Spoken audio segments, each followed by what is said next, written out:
विवेकानंद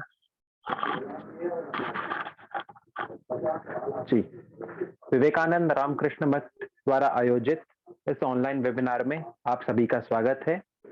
इस वेबिनार का विषय है ग्लोबल सिनेरियो में विषय है कानूनी प्रक्रियाओं के वैश्विक परिदृश्य का आकलन एवं भारतीय वकीलों द्वारा अपने लिए अवसरों का निर्माण करना। आज हमारे मुख्य वक्ता के रूप में हमारे बीच उपस्थित है श्री स्नेहल जी पटेल। आप ट्रेड कमिश्नर कनाडा के टेक्निकल एडवाइजर है, साथ ही आप इंटरनेशनल आर्बिट्रेटर भी है और भारत के अंदर विभिन्न राज्य सरकारों के टेक्निकल एडवाइजर है।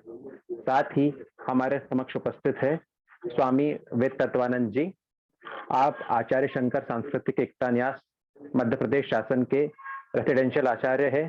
साथ ही आप रामकृष्ण मठ से दीक्षित है और हमारे जैसे कई युवाओं को बार बार आपका मार्गदर्शन प्राप्त होता है। आप भी आज हमारे सत्र में मौजूद रहेंगे। तो सत्र को शुरू करते हुए मैं एक छोटे से परिचय सत्र के साथ शुरू करना चाहूंगा। सभी लोग अपना संक्षिप्त परिचय दे। परिचय में अपना नाम, कहाँ से है और क्या करते हैं। आप अगर स्टूडेंट है तो स्टूडेंट बताए, इंटर्न या एडवोकेट है तो ऐसा बताए। शुरुआत मुझसे ही करते हैं। मैं आदित्य प्रताप सिंह इंदौर से हूँ और अभी BA LLB थर्ड ईयर का स्टूडेंट हूँ।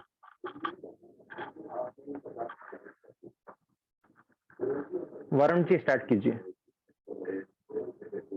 सभी को नमस्कार। मेरा नाम वरुण कुमार मिश्रा है। वर्तमान में गवर्नमेंट न्यू लॉ कॉलेज से विधि का छात्र हूँ, फाइनल ईयर का, और इंदौर से हूँ। हर्षवर्धन जी।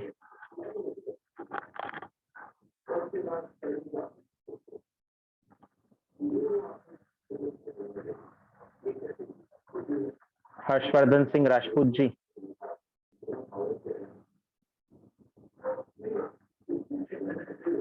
शायद उन तक हमारी आवाज नहीं पहुंच पा रही है। ठीक है।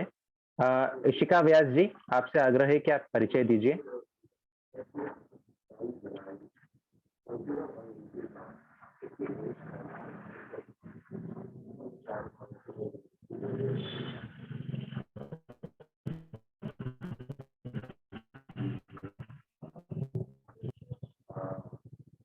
चलिए, ज्योतिर्मय जी, क्या आप जुड़े हुए हैं?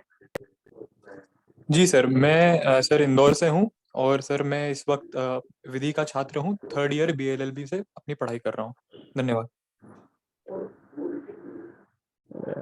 जी, मानस जी। जी, मैं भी विधि का छात्र हूँ, गवर्नमेंट न्यू लॉ कॉलेज से BA LLB थर्ड ईयर में भी चल रहा है मेरा।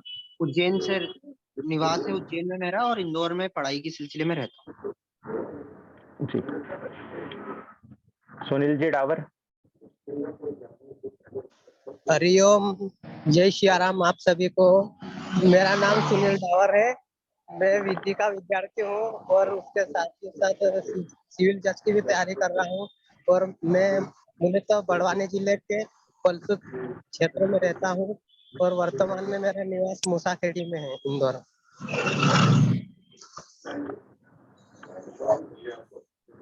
जी, राहुल सिंह जी, आप आपका परिचय दीजिए।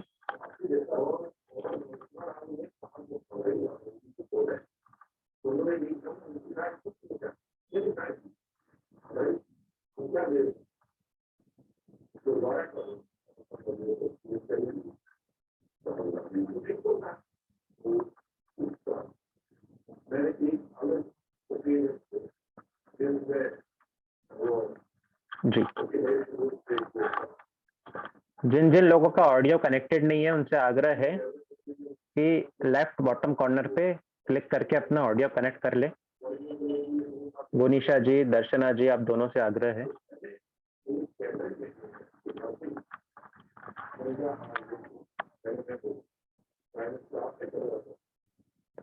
जी, मौसम जी।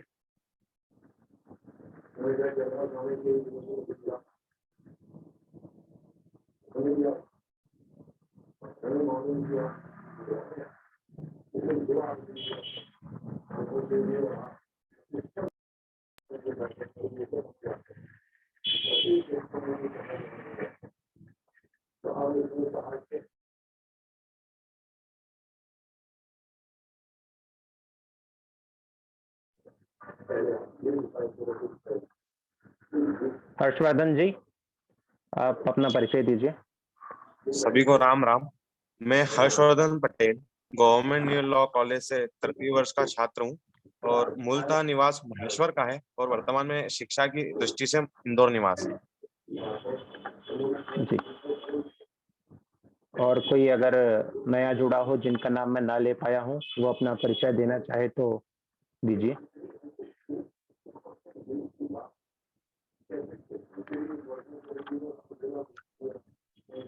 सादर नमस्कार।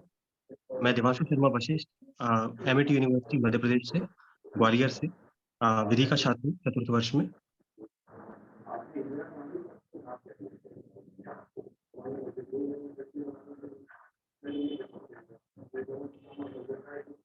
और कोई शेष हो तो बताएं, नहीं तो फिर हम सत्र को आगे बढ़ाएं।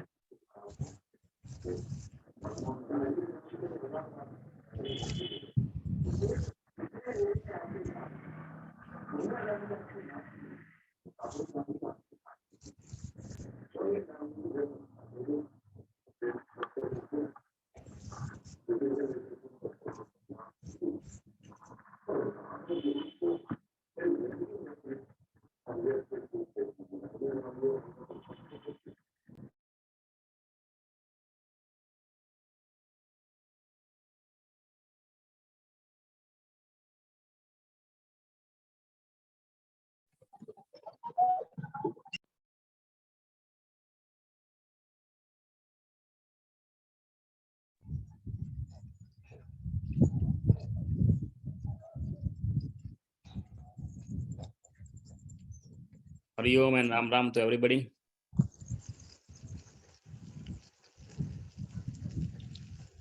स्वामी जी स्टार्ट करें।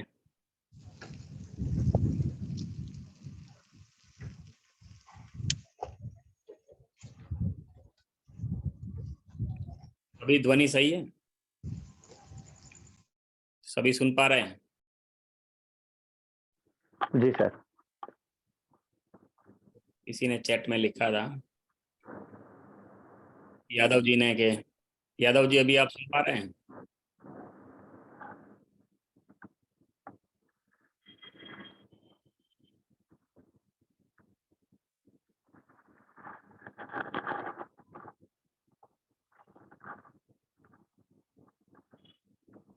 आपकी आवाज हमें स्पष्ट आ रही, कोई दिक्कत नहीं है।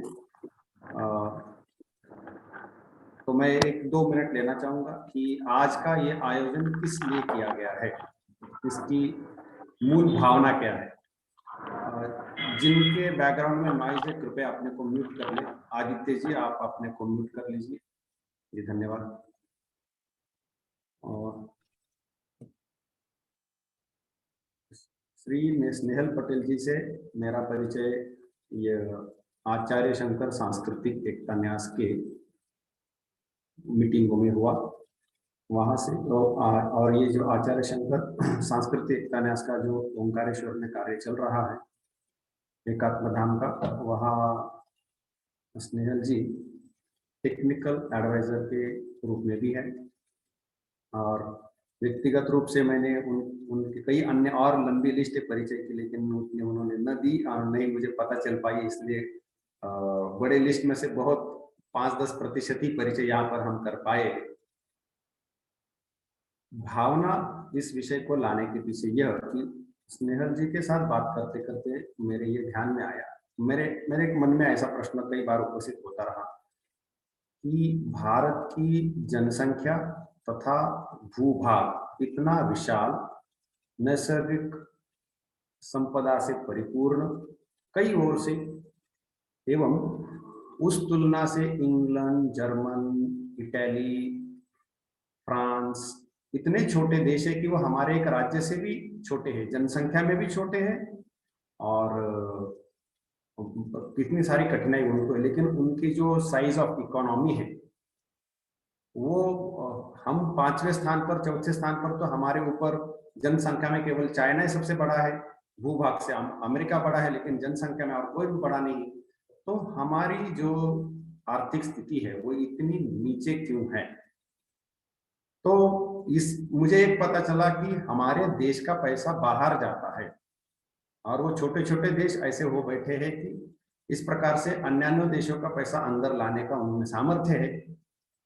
अपने देश का केवल मार्केट हो और अपने देश के लिए प्रोडक्शन करते हो तो इतनी बड़ी इकोनॉमी की साइज बिल्कुल नहीं हो सकती। ऐसा मुझे, मैं इकोनॉमी का न छात्र हूँ ना विशेषज्ञ हूँ, लेकिन लगता है अंदाज से। तो अवश्य इनके ओर बाहर से पैसा आ रहा है। तो मैंने स्नेहल जी को पूछा कि इसके पीछे क्या होता है, तो उन्होंने एक उदाहरण दिया कि एक लीगल प्रैक्टिसेस का क्षेत्र लेते हैं। तो ये लीगल प्रैक्टिसेस का भारत से जो विदेश में पैसा जा रहा है ये बड़ी अमाउंट है। तो फिर क्योंकि स्नेहल भाई उस क्षेत्र के विशेषज्ञ भी है, प्रैक्टिस भी करते हैं और उन कनाडा में रहे कितने वर्षों से, हम थोड़ा सा उनका परिचय उनके मुख से सुनना चाहेंगे, वो हमें आवश्यक भी है।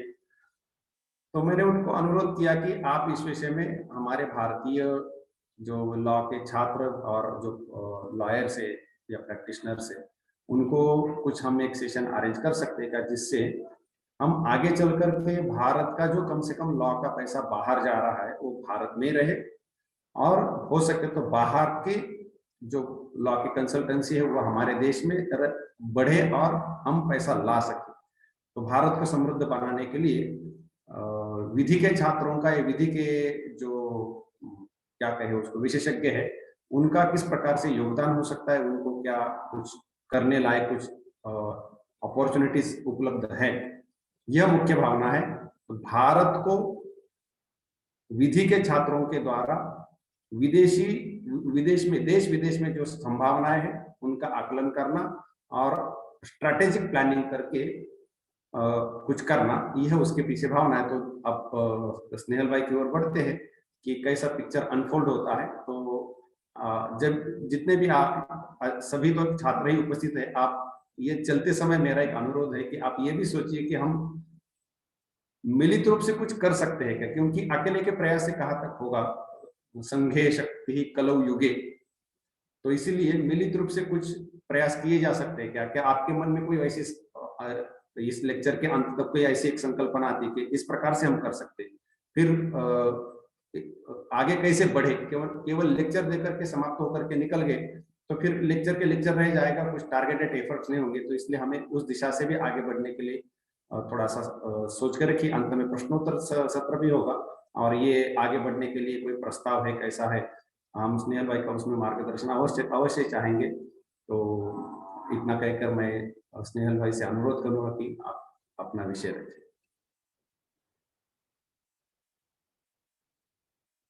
धन्यवाद स्वामी जी। आपने पूछा कि मेरी क्या क्या क्रेडिबिलिटी है।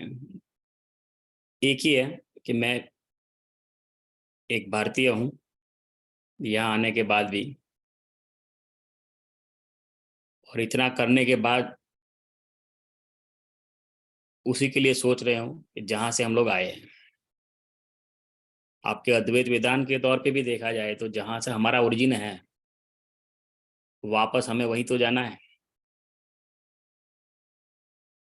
रही बात मेरा एजुकेशन की और मेरा वर्किंग, आपने लिख दिया है कि मेरी क्या उपलब्धि है, लेकिन वो इंडिया से ही आई है। मैं बेसिकली हूँ सिविल इंजीनियर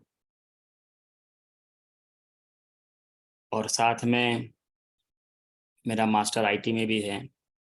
अब आप लोग ये सोचेंगे कि ये लॉयर, ये आर्बिट्रेशन लॉयर कैसे बन गए। अब हमारे वहाँ कहावत है कि भाई हमारे इंडिया के सभी लोग लॉयर ही है बाय बर्थ।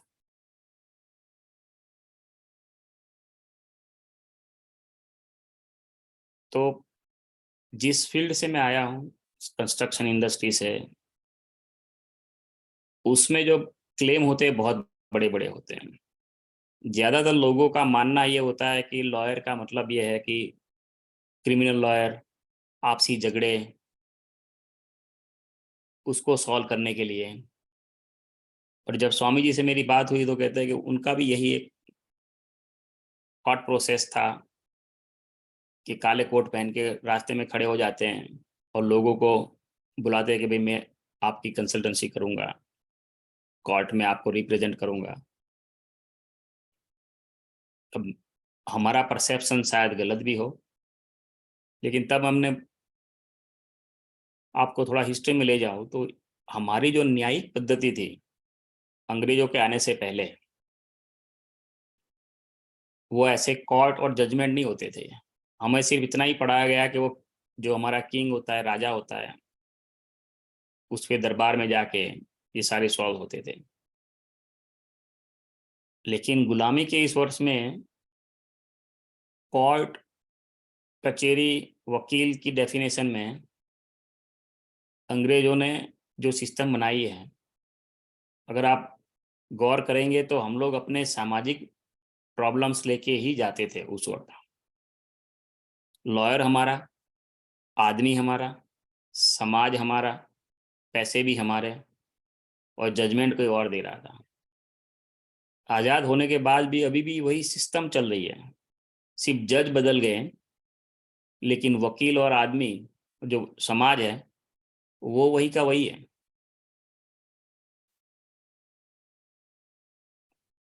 तो अगर आप दूसरी तरह सोचे, उसके बाद हुआ क्या आज की डेट में, मैं मेन टॉपिक पे आ जाता हूँ। ये तो हिस्ट्री चलती रहेगी कि टोटल अभी हमारे पास 2.7 ट्रिलियन रुपीस का बिजनेस है up to 2026, which is insurance. उसमें agriculture insurance, health insurance, auto insurance, corporate insurance, ये सारी चीजें चलती रहती है। लेकिन हमारा जो स्पेसिफिक एजुकेशन इस लाइन में है नहीं कि आप इन चीज़ों को कैसे डील करोगे। फॉर एग्जांपल, मेरे स्लाइड के पीछे आप देख रहे हैं, वो अबू धाबी टेम्पल है। मैंने जानबूझ के रखा था, अभी मेरा बैकग्राउंड चेंज किया। वो 800 करोड़ का प्रोजेक्ट है, ऑलमोस्ट खत्म होने को आया। हमने कॉन्ट्रैक्ट, ये पहला प्रोजेक्ट है जो ईपीसी मोड में हो रहा है, इवन एज अ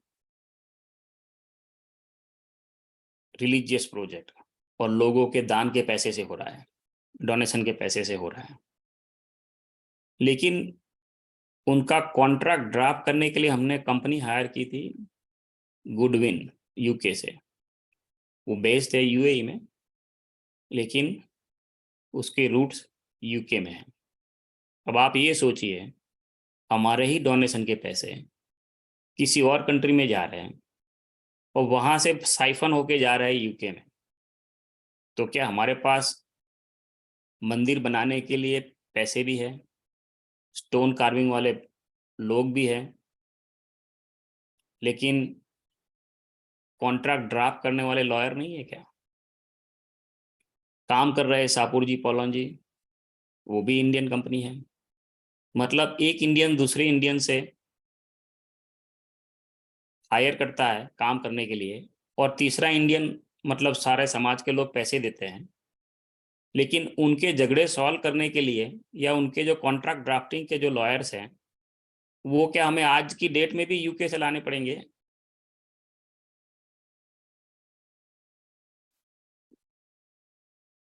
ये हमारा जो लाइव प्रेजेंटेशन है, ये एक्चुअली डिस्कशन है, और इसके पीछे मोटो ये है कि अवेयरनेस। तो आप लोग अभी मुझे संवाद कर सकते हैं, जरूरी नहीं कि लेक्चर तक आप एंड में इन्वॉल्व हो। अगर आप बीच में इन्वॉल्व होंगे तो अच्छा रहेगा, मैं भी आपसे सीखूंगा कुछ। आपको पढ़ाई में क्या ये सब पढ़ाते हैं क्या? कोई आंसर देगा कि after the law where you are practicing in which area? Aditya? Ji नहीं भाई साहब। कोई और, मतलब ऐसा कोई आपको अवेयरनेस भी है कि ऐसा कोई मार्केट है आपके लिए प्रैक्टिस करने के लिए? जी नहीं भाई साहब, आज से पहले तो हमें जानकारी नहीं थी। तो अगर मैं आप, हाँ बोलिए। जैसे कि मैं एक कोर्स करने के लिए गया था NLIU भोपाल में, तो वहां पर एक टीचर थे, तो मतलब एक ऐसा स्तर बन गया है कि टीचर्स जिनके पास में जागरूकता है या जो इस फील्ड में काम करके आ चुके, जैसे उन्होंने आईसीआईसी बैंक और जो अंतर्राष्ट्रीय बैंक है उनके बीच में आर्बिट्रेशन का काम किया था, तो उन्हें कुछ इस तरीके की नॉलेज थी, तो उन्होंने ही अपनी वो जो नॉलेज थी वो डिसेमिनेट की थी जो कोर्स में बच्चे थे उनके बीच में। पर जो एक साधारण पाठ्यक्रम के बेस के अंदर ये सारी चीजें नहीं है, वो एक लैकुना जरूर है। आपने एक वर्ड यूज किया, आर्बिट्रेटर। अब आर्बिट्रेटर क्या होता है कि जब कॉन्ट्रैक्ट ड्राफ्ट करने के बाद डिस्प्यूट होता है, उसको इसका रिजोल्यूशन है, मतलब वो बाद में आता है। मैं तो वो भी एक इम्पॉर्टेंट एरिया है आर्बिट्रेटर, लेकिन मैं जो बात कर रहा हूँ कॉन्ट्रैक्ट ड्राफ्टिंग, वो जो जॉब होती है उसको बोलते हैं अंडर राइटिंग। और दुनिया के 80% अंडर राइटर्स यूके में बैठे हुए हैं। और ये अंडर राइटिंग बिजनेस शुरू हुआ था 17th सेंचुरी में, जब मरीन वेसल्स का बिजनेस बढ़ता जा रहा था वास्को डी गामा आने के बाद। तो वहाँ पे पायरेट्स और जो समुद्री लोगों का जो लुटेरे होते थे वो शिप को लूट लेते थे, तो उसके लिए डिफाइन किया गया कि क्या रिस्क है, क्या पॉसिबिलिटी है, और इस लॉस को कैसे रिकवर किया जाए, और उस लॉस को कौन पे करेगा। मतलब जो शिप जिसको डिमांड है उस सामान की, जहां बेचने वाले हैं, वहां से रिकवर किया जाए। मतलब अगर वो सामान इंडिया से यूके जा रहा है तो यूके के लोगों से ये रिकवर किया जाए, और अगर हम लोग गुलाम थे तो फिर जहां से लेके आ रहे उसका दाम कम किया जाए। ये सारी स्ट्रेटजी उसके बाद बनना शुरू हुई। तो उस वक्त उनको बोले गए थे कि अंडर राइटर्स। तो हम आर्बिट्रेशन में भी बात करेंगे, लेकिन आप अंडर राइटर के बारे में सोचिए। जो हमारा जो under regulation number 3 of SEBI, इसमें अंडर राइटर की डेफिनेशन है। इंडिया में सेबी में है, ये जो आईपीओ नए निकलते हैं उसमें भी है। और जैसे मैंने कहा 2.7 ट्रिलियन रुपीस अगले 3 साल में, इतना बिजनेस है। अगर बिलियंस में देखा जाए तो $666 बिलियन। अब अंडर राइटर्स को पे कितना मिलता है यूके में या कहीं और? $100 to $200,000, मतलब 1 लाख से 2 लाख डॉलर की सैलरी मिलती है उनको सालाना। अब आज की डेट में वो पैसे कहाँ से जा रहे हैं? हमारे इंडियन लोग जो इंश्योरेंस ले रहे हैं, जो उनकी चाय कॉफ़ी प्लेन की टिकट यूके में बैठ के जो लेविश लाइफ जी रहे हैं, उसकी पेमेंट हम लोग कर रहे हैं। तो क्या हमारे लॉयर्स रास्ते में घूमेंगे? तो आप उसके बारे में सोचिए कि हम लोग वहां तक कैसे पहुंचे। अंडर राइटर्स की टीम होती बनानी पड़ेगी। अंडर राइटिंग बिजनेस क्या होता है, अगर मैं उसके बारे में छोटा सा कहूँ तो रिस्क को डिफाइन करना है और possibility of having amount loss. उसमें 2 चीजें आ जाती है, एसेट को कैसे सेव किया जाए और आदमी को कैसे सेव किया जाए, human being as well as asset. और उसके काफी सर्वे होते हैं कि मार्केट में क्या रिस्क है, कितने क्लेम आते हैं, और उसको एरिया में सब डिवाइड किया जाता है। ये सारे डेटा अभी जो आर्टिफिशियल इंटेलिजेंस हम कह रहे हैं उसके माध्यम से बहुत इजी है कि आपको इंदौर में आज कितने एक्सीडेंट हो गए इस रोड पे, वो जानना बहुत मुश्किल नहीं रहा अभी जियोग्राफिक लोकेशन के हिसाब से। अगर आप ऑटो पॉलिसी के अंडर राइटर्स हो कि भाई ये एरिया में बहुत एक्सीडेंट हो रहा है, तो इसका इंश्योरेंस प्रीमियम बढ़ जाता है। अभी तक इंडिया में वो नहीं आया, लेकिन आ जाएगा। अभी जो है इंडिया के पास इतने डेटा नहीं है या इतने रोबोस्ट नहीं है कि हम एरिया वाइज सेक्टर को पढ़े। यहाँ नॉर्थ अमेरिका में हमारे वहाँ पे तो आप सिटी के किस एरिया में रह रहे हैं उसके ऊपर भी डिपेंड होता है कि आपका कार का इंश्योरेंस का प्रीमियम हर महीने कितना होगा, आपका हाउस कहाँ पे है। अगर वो बहुत पुराना एरिया है, सारे हाउस एक दूसरे के लगे हुए हैं, उसके बाद उसकी जोनिंग क्या है, मतलब किसी रेसिडेंशियल एरिया के आसपास इंडस्ट्रियल एरिया तो नहीं है, तो वहाँ पे फायर होने के चांसेस ज़्यादा है, तो आपका इंश्योरेंस प्रीमियम बढ़ जाएगा। अगर आपका एरिया स्कैटर्ड है, ओपननेस है, जोनिंग बायलॉज को फॉलो कर रहे हैं, तो ये सारी चीज़ें अभी हमारे नेशनल बिल्डिंग कोड में है। अब मैं कंस्ट्रक्शन इंडस्ट्री हूँ, इसलिए मैं आपको वहाँ तक ले जा रहा हूँ कि हर एक industry different type of corporation को कैसे जोड़ के लॉ को प्रैक्टिस किया जाता है। तो ये एक दूसरा थॉट प्रोसेस है कि हम लोग अभी जैसे आपने बताया आर्बिट्रेशन, डिस्प्यूट होने के बाद कैसे रिजोल्यूशन होता है, उसके बजाय डिस्प्यूट ही ना हो, या अंडर राइटर का एक बहुत डिफिकल्ट काम ये है कि जब कोई फ़ोन करता है इंश्योरेंस वाले को तो क्या क्या कवर नहीं है वो उनको बताना पड़ता है। तो आपको कभी कभी इंश्योरेंस दिया जाता है तो छोटी छोटी वर्ड में लिखा जाता है ये कवर है, ये कवर नहीं है, लोग साइन कर देते हैं कि हमारे पास इंश्योरेंस है, लेकिन कौन सा रिस्क, कौन सा डिडक्टिबल है। डिडक्टिबल का मतलब एज अ मिनिमम अमाउंट, कोई कहता है 1000 रुपीज़ के नीचे का रिस्क हम लोग कवर नहीं करेंगे, या 50,000 से ऊपर का। तो ये सारी चीज़ें फ्रॉड कहलाती हैं। तो ये ऑलरेडी अंडर राइटर करता है, लेकिन इसकी अवेयरनेस ना हमारे लोगों में बहुत कम है अभी तक, ऐसा मेरा मानना है, मैं शायद गलत हो सकता हूँ। नहीं, तो आप हमें बिल्कुल सही हैं इस बारे में। इसमें एक चीज और जोड़ना चाहूंगा, जैसे हमारा जो सिस्टम है, एजुकेशन सिस्टम, वो ये तो सिखाता है, क्योंकि इंश्योरेंस लॉ और सेबी और रेगुलेशन जो नए पाठ्यक्रम है उनके अंदर ऐड किया गया है, लेकिन इंश्योरेंस लॉ में आपको क्लेम कैसे लेना है ये सिखाता है। लेकिन जो आप अंडरराइटिंग वाली बात जो बता रहे हैं वो अभी तक हमें नहीं समझाया गया है। मतलब वही कि उनके लिए काम करने वाले बनाने का जो सिलसिला है वो अभी तक जारी है पाठ्यक्रम में। हाँ, तो लेकिन आप अपने लॉयर एसोसिएशन में ये सब कर सकते हो, जरूरी नहीं कि पाठ्यक्रम में ही सब कुछ सिखाया जाए। स्वामी जी, अगर आप करेक्ट करें, मैं गलत हूं तो तक्षशिला विद्यालय में जैसे गुरुकुल सिस्टम चल रही थी, उसमें हमारे गुरु तो जो हायर लेवल के लोग थे उनको पढ़ाते थे, आचार्य बोलते थे, और 7वीं कक्षा के लड़के को 8वीं कक्षा वाले पढ़ाते थे, 8वीं वाले को 9वीं कक्षा वाले पढ़ाते थे, और पढ़ाई करने के बाद स्नातक का सर्टिफिकेट तब देते थे जब आप समाज में जाके 2 साल प्रैक्टिस करके आओ।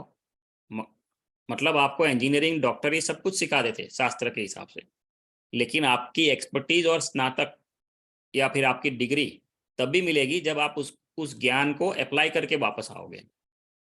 तो मैंने भी ये इसलिए आपको बोला कि आप लॉ की पढ़ाई करो, फंडामेंटल्स वहीं से सिखाने को मिलता है, लेकिन साथ साथ दुनिया में क्या चल रहा है, आप अपना कैरियर डेवलपमेंट कहाँ करोगे, प्रैक्टिस कहाँ करोगे अपने स्किल की, उस एरिया को एक्सप्लोर करने की जिम्मेदारी भी आप लोगों की है।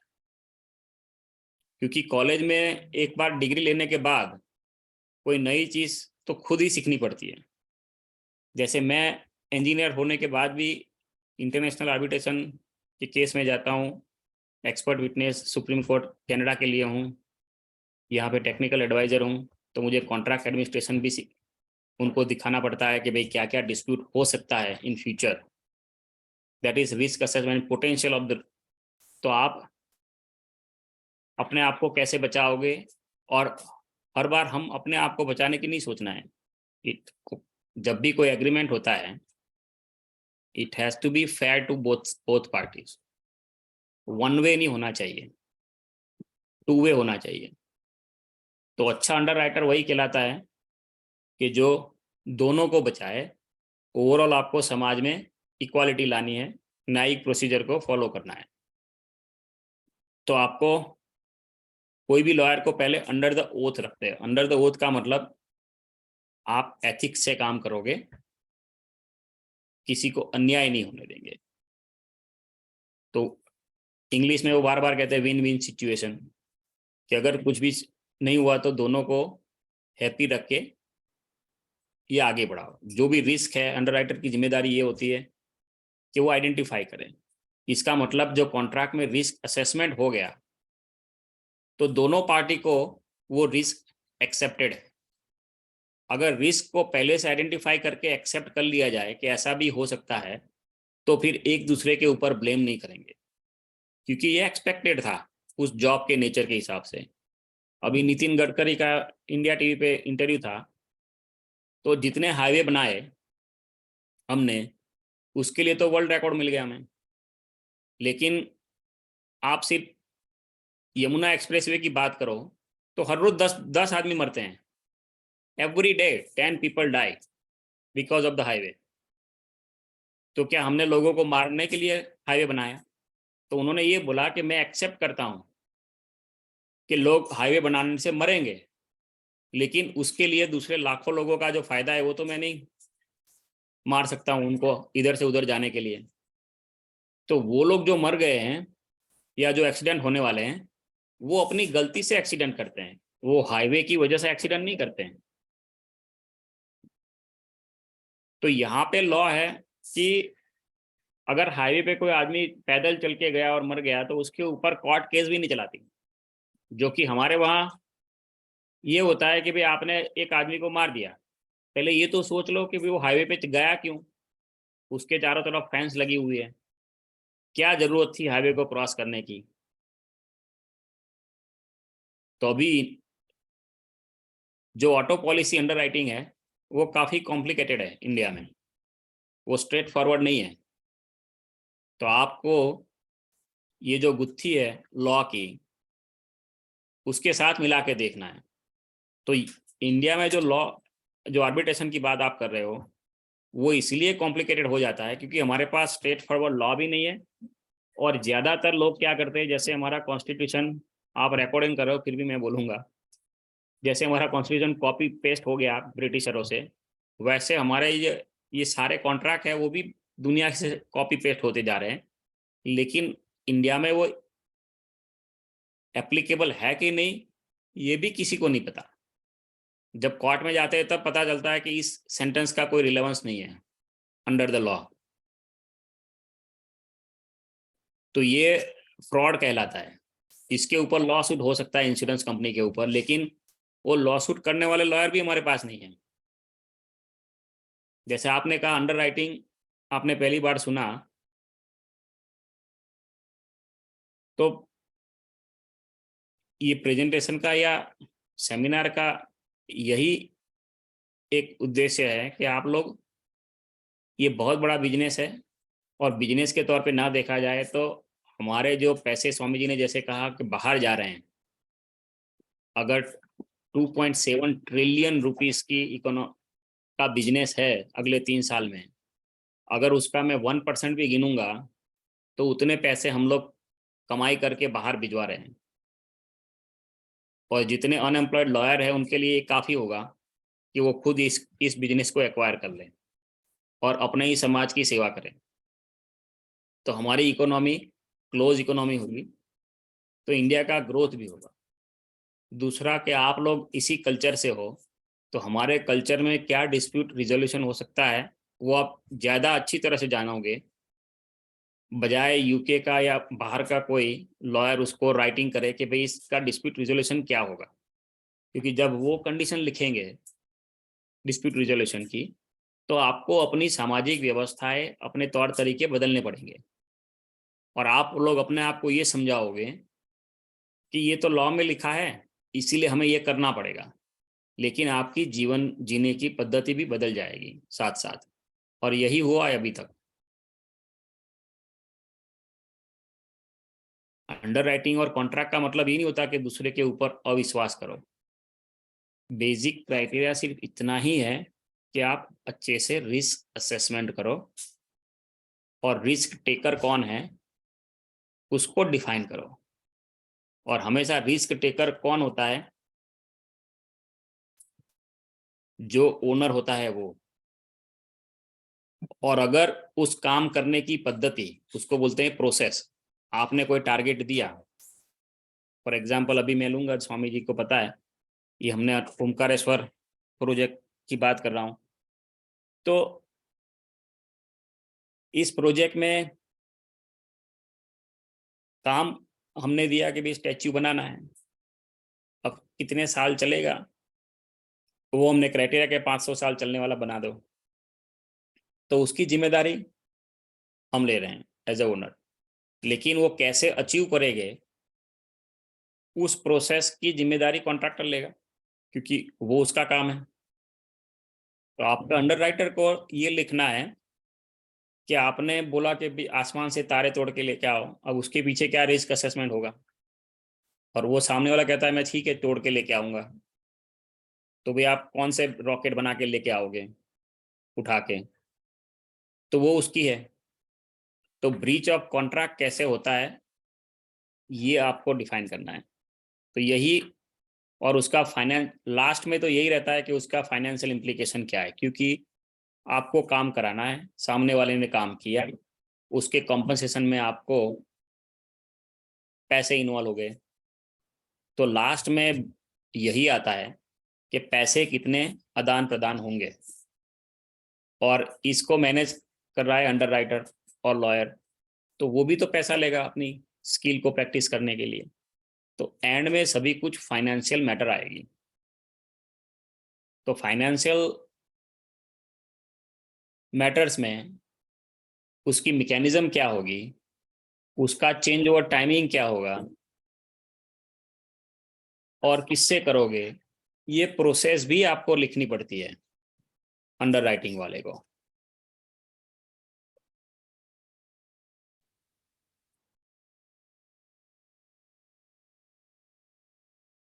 इसके अभी तक कोई किसी को कोई डिस्कशन या क्वेश्चन है? मुझे आप लोग बीच में बोलोगे तो अच्छा लगेगा, वरना मैं अपने हिसाब से ही बोलता जाऊंगा। नहीं भाई सर साहब, मेरा अभी पूछना था सर आपसे कि सर जैसे असेसमेंट ऑफ डैमेजेस अगर करना है सर, डैमेजेस असेस करना है, तो वो भी सर एक अंडरराइटर का ही काम है सर, क्या वो भी उसके लिए पॉलिसी वो भी बनाएगा? ये आप जो बात कर रहे हैं अंडर असेसमेंट, तो अंडरराइटर असेसमेंट करता है लेकिन डेटा गैदरिंग नहीं करता, उसके लिए सेपरेट एजेंसियां होती है। अंडरराइटिंग करने से पहले ये जो इंश्योरेंस कंपनियां होती है वो मार्केट सर्वे कराती है। जैसे मैंने आपको बोला कि जियोग्राफिक, अभी तो एआई आ गया है, GIS सॉफ्टवेयर है कि हर एक इंसिडेंस को, जैसे अभी ये आप न्यूज़ आ रहा है कि यहाँ पे ये कत्ल हो गया, ये हो गया, अब उसकी कोऑर्डिनेट लैटिट्यूड लॉन्जिट्यूड के साथ जियोग्राफिकली अगर वो टैग कर दी जाए, तो कहाँ कहाँ कौन से रिस्क है, उसको पहले टाइप ऑफ रिस्क को डिफाइन करते हैं कि ये क्राइम है, एक्सीडेंट है, इंसिडेंट हो गया, नियर मिस हो गया,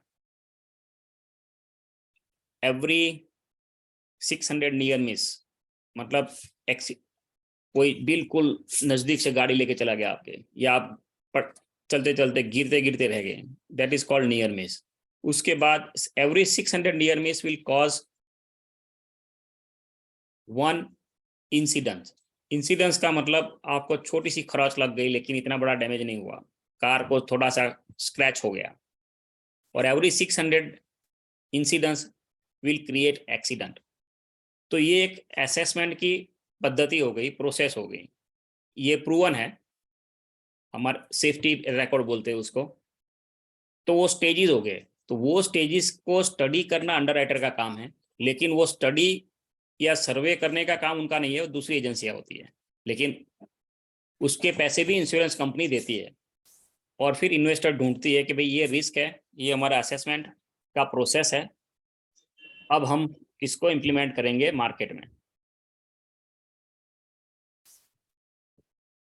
ठीक है सर मेरा एक और प्रश्न था सर क्या ये कहना सही होगा कि जिस देश का जो मतलब ये डेटा कलेक्शन या फिर वो रिस्क को डिटरमाइन करने का जो प्रोसेस मैकेनिज्म है वो अच्छा है, तो वहाँ के अंडर राइटर्स जो है ज्यादा आगे होंगे? जैसे इंडिया में डेटा कलेक्शन सर एक इम्पोर्टेंट मतलब बैरियर बनता है, जिसकी वजह से सर पॉलिसी मेकिंग डिफरेंट बहुत डिफिकल्ट हो जाती है।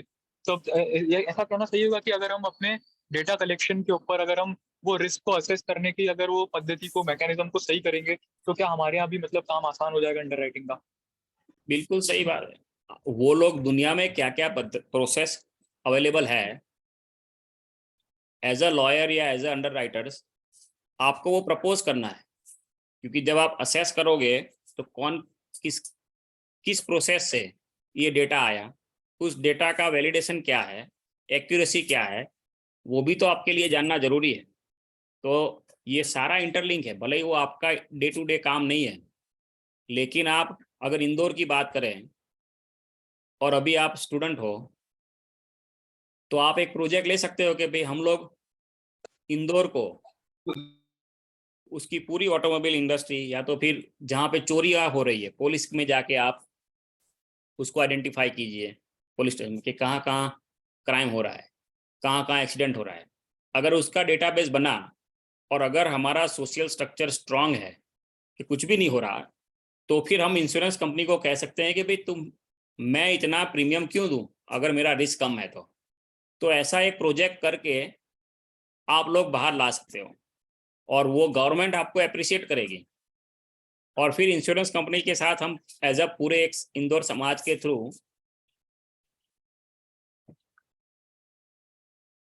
एक एग्जाम्पल बना सकते हैं कि अगर बाहर की इंश्योरेंस कंपनी हमें हर महीने के कार के या हर साल के 15,000 रुपये देने पड़ते हैं, फॉर एग्जाम्पल आपके पास कार है किसी के पास और आपका इंश्योरेंस प्रीमियम कितना है, ऐसे ही जनरल बात कर रहा हूँ, जिसको पता है बोलिए। 9,000 पैसे। 9,000 रुपये सालाना आप पे कर रहे हो। आपको पता है कि इंदौर में टोटल कितने व्हीकल हैं? कोई भी नंबर?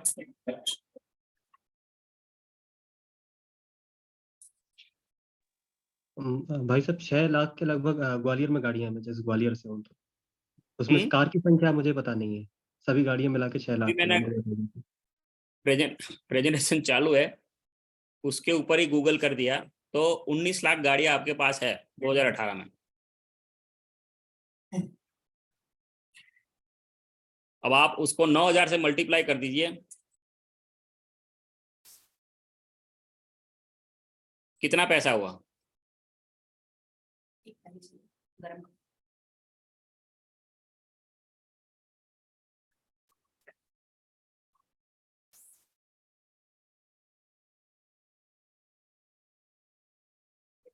एक 1,70,000 लाख मतलब 17 करोड़ रुपए हो गया। 171 करोड़ स्वामी जी पर ईयर, इतना हम इंश्योरेंस कंपनी को दे रहे हैं। अब आप दूसरा एंगल सोचिए, क्या हमें 171 करोड़ के इंश्योरेंस क्लेम होते हैं क्या पूरे इंदौर में? उसका 10% भी नहीं होगा। मतलब जिसकी गाड़ी ठुक गई या कुछ भी हो गया तो अगर आपको उसका मेंटेनेंस के लिए पैसा लेना है तो इतना रिबेट इंश्योरेंस कंपनी नहीं देती। और अगर 171 करोड़ है, अगर 2% अंडर राइटर लेते हैं तो आपका 34 करोड़ रुपया तो यहाँ से लंदन जा रहा है एवरी ईयर। मैं तो एक सिटी की बात कर रहा हूँ, पूरे इंडिया में क्या होगा?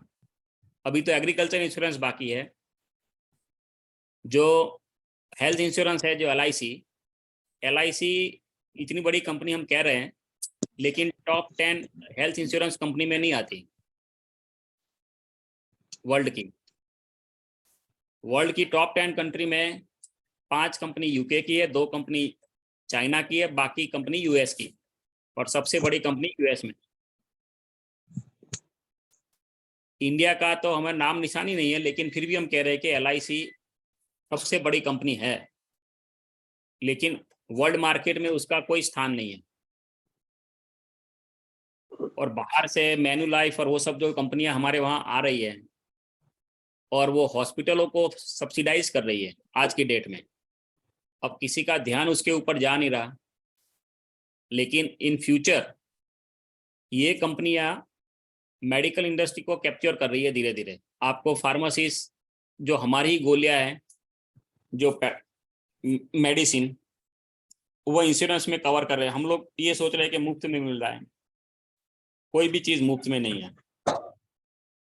जैसे ओला उबर है, उसके 25% वो बाहर वाले लोग ले जा रहे हैं। हम लोग एक छोटा सा लिफ्ट भी लेते हैं, लेकिन उसका 25% ओवरऑल मनी वो देश के बाहर जा रहा है, फिर भी हम उसको यूटिलाइज कर रहे हैं एक ऐप के तौर पे। तो ये अवेयरनेस भी होना चाहिए धीरे धीरे कि वो जो सेम सर्विस है वो आप प्रोवाइड करो। मैं वापस आ जाता हूँ अपने इंश्योरेंस पे। तो अगर इंदौर की ऑटोमोबाइल इंडस्ट्री को आपको कैप्चर करना है, और इंदौर में तो काफ़ी बिजनेसमैन है, जैन और मारवाड़ी जो भी कोई है, अगर आप उनको ये स्कीम समझाओगे कि भाई हम भी एक इंश्योरेंस कंपनी के अंडर राइटर के तौर पे ये सर्विस प्रोवाइड कर सकते हैं ऑटो इंश्योरेंस, तो आप खुद सोचो कितने करोड़ों का बिजनेस है ये, और बिल्कुल सेफ मॉडल है कि 171 करोड़ के सामने आपकी जो क्लेम कॉस्ट है वो काफ़ी कम है। और अंडर राइटर उसमें मेन रोल इसलिए निभा सकता है कि लोग चीटिंग भी ना करें, कि जो फेक क्लेम वाले लोग हैं उसको आप कैसे रोक सकते हो।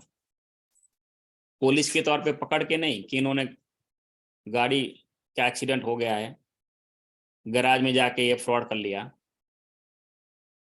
कैसे आप असेसर बनोगे, जैसे आपने कहा सर्वे, तो असेसर कैसे बनोगे उसकी भी आप प्रोसीजर तैयार करो, क्योंकि वो भी हमारा अभी तक हम यूके की फॉलो कर रहे हैं।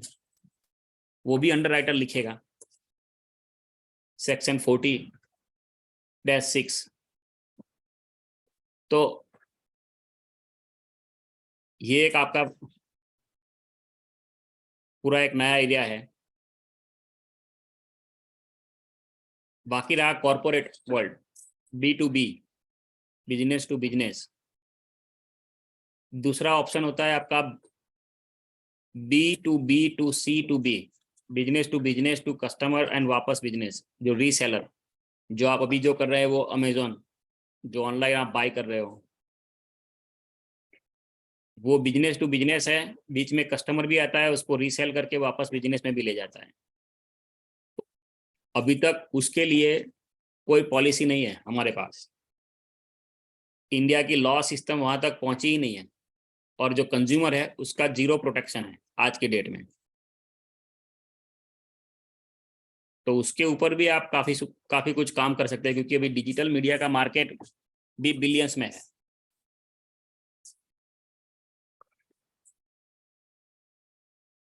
ये सारा आता है अंडर राइटिंग में ही।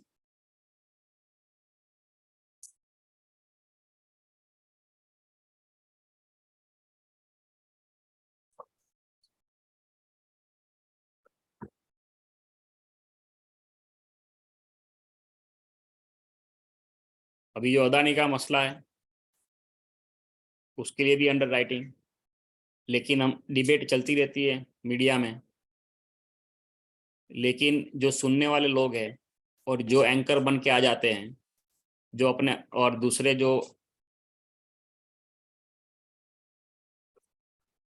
एक्सपर्ट बन के एनालिसिस करने आ जाते हैं, भाजपा के पार्टी के जो स्पोक्स पर्सन हैं अलग अलग पॉलिटिकल पार्टी के, उसको लॉ का कोई ज्ञान ही नहीं होता, फिर भी चलाते रहते हैं। तो वहां पे आप लोगों को जाना चाहिए या इंटरवीन करना चाहिए कि आप कोई भी बात करो तो एज अंडर द लॉ बात करें, फेक बातें मत करें पब्लिक को उल्लू बनाने के लिए।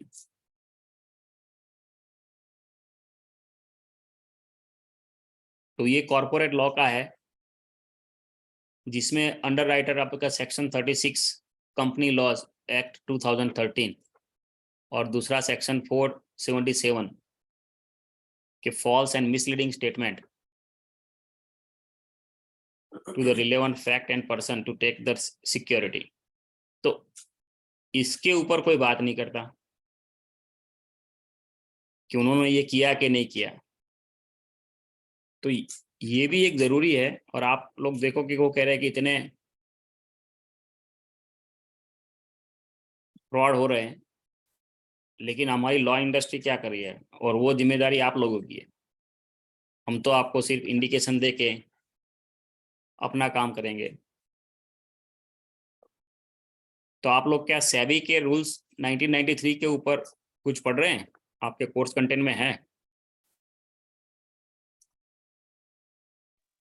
जी भाई साहब, जो BLLB या BCom LLB करते हैं, जो 5 ईयर इंटीग्रेटेड कोर्स रहता है, उसमें जो लोग कॉर्पोरेट लॉ ऑप्ट करते हैं या फिर कंपनी लॉ में सेबी के रूल्स के बारे में थोड़ा सा इंट्रोडक्शन टाइप का होता है। मेन फोकस उसमें कंपनीज एक्ट जो 2013 है उसी के ऊपर रहता है। अच्छा, तो उसमें अंदर है, तो उसमें ये अंडर राइटिंग का मीनिंग क्या है, रेगुलेशंस क्या है, तो वो कॉर्पोरेट लॉ के ऊपर उन्होंने ये दिया गया है।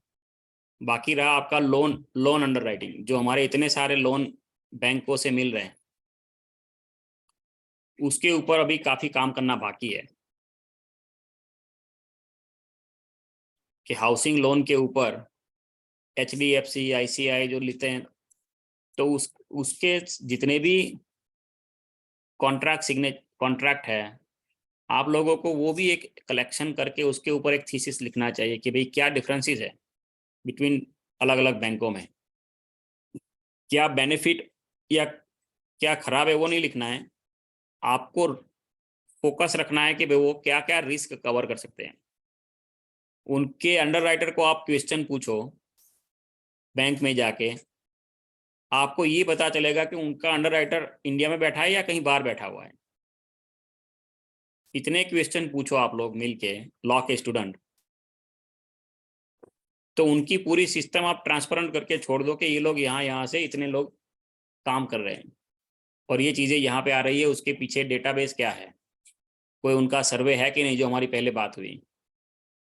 और अगर नहीं है और गैप है, तो जो भी गैप होगी रिस्क असेसमेंट की या तो फिर जो गैप डेटा कलेक्शन की है, वही आपके लिए अपॉर्चुनिटी बन जाएगी कि उस गैप को आप कैसे फिल करोगे for the industry of insurance और अंडर राइटर्स।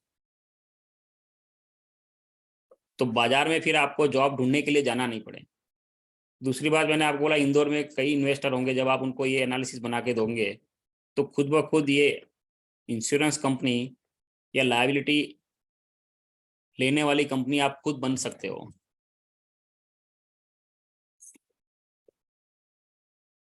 अभी मैंने एक रणजीत सिंह राठौड़ करके है UK के, जो वहाँ के ऑक्सफोर्ड यूनिवर्सिटी में पढ़े हुए हैं, वो शायद ज्वाइन करने वाले हैं। अगर वो आ गए तो आपको वहाँ से भी कुछ इनपुट देंगे कि उस इंडस्ट्री से आप कैसे जोड़ सकते हो। तो जैसे स्वामी जी ने कहा कि इस प्रेजेंटेशन का मतलब ये नहीं है कि हम लोग बातें करके, अब आपको नेक्स्ट क्या करना है उसके ऊपर भी बात करनी है।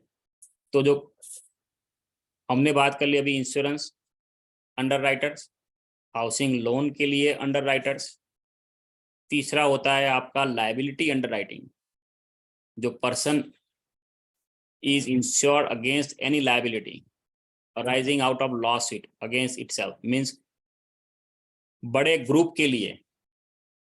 जैसे कोई कहता है कि हमारे लायबिलिटी मैंने $5 मिलियन की ले ली, लेकिन उसके पीछे एक छोटा सा सेंटेंस लिखा जाता है, लिमिटेड लायबिलिटी। लिमिटेड का मतलब जितनी फीस आप पे कर रहे हो उतनी ही लायबिलिटी लेगा।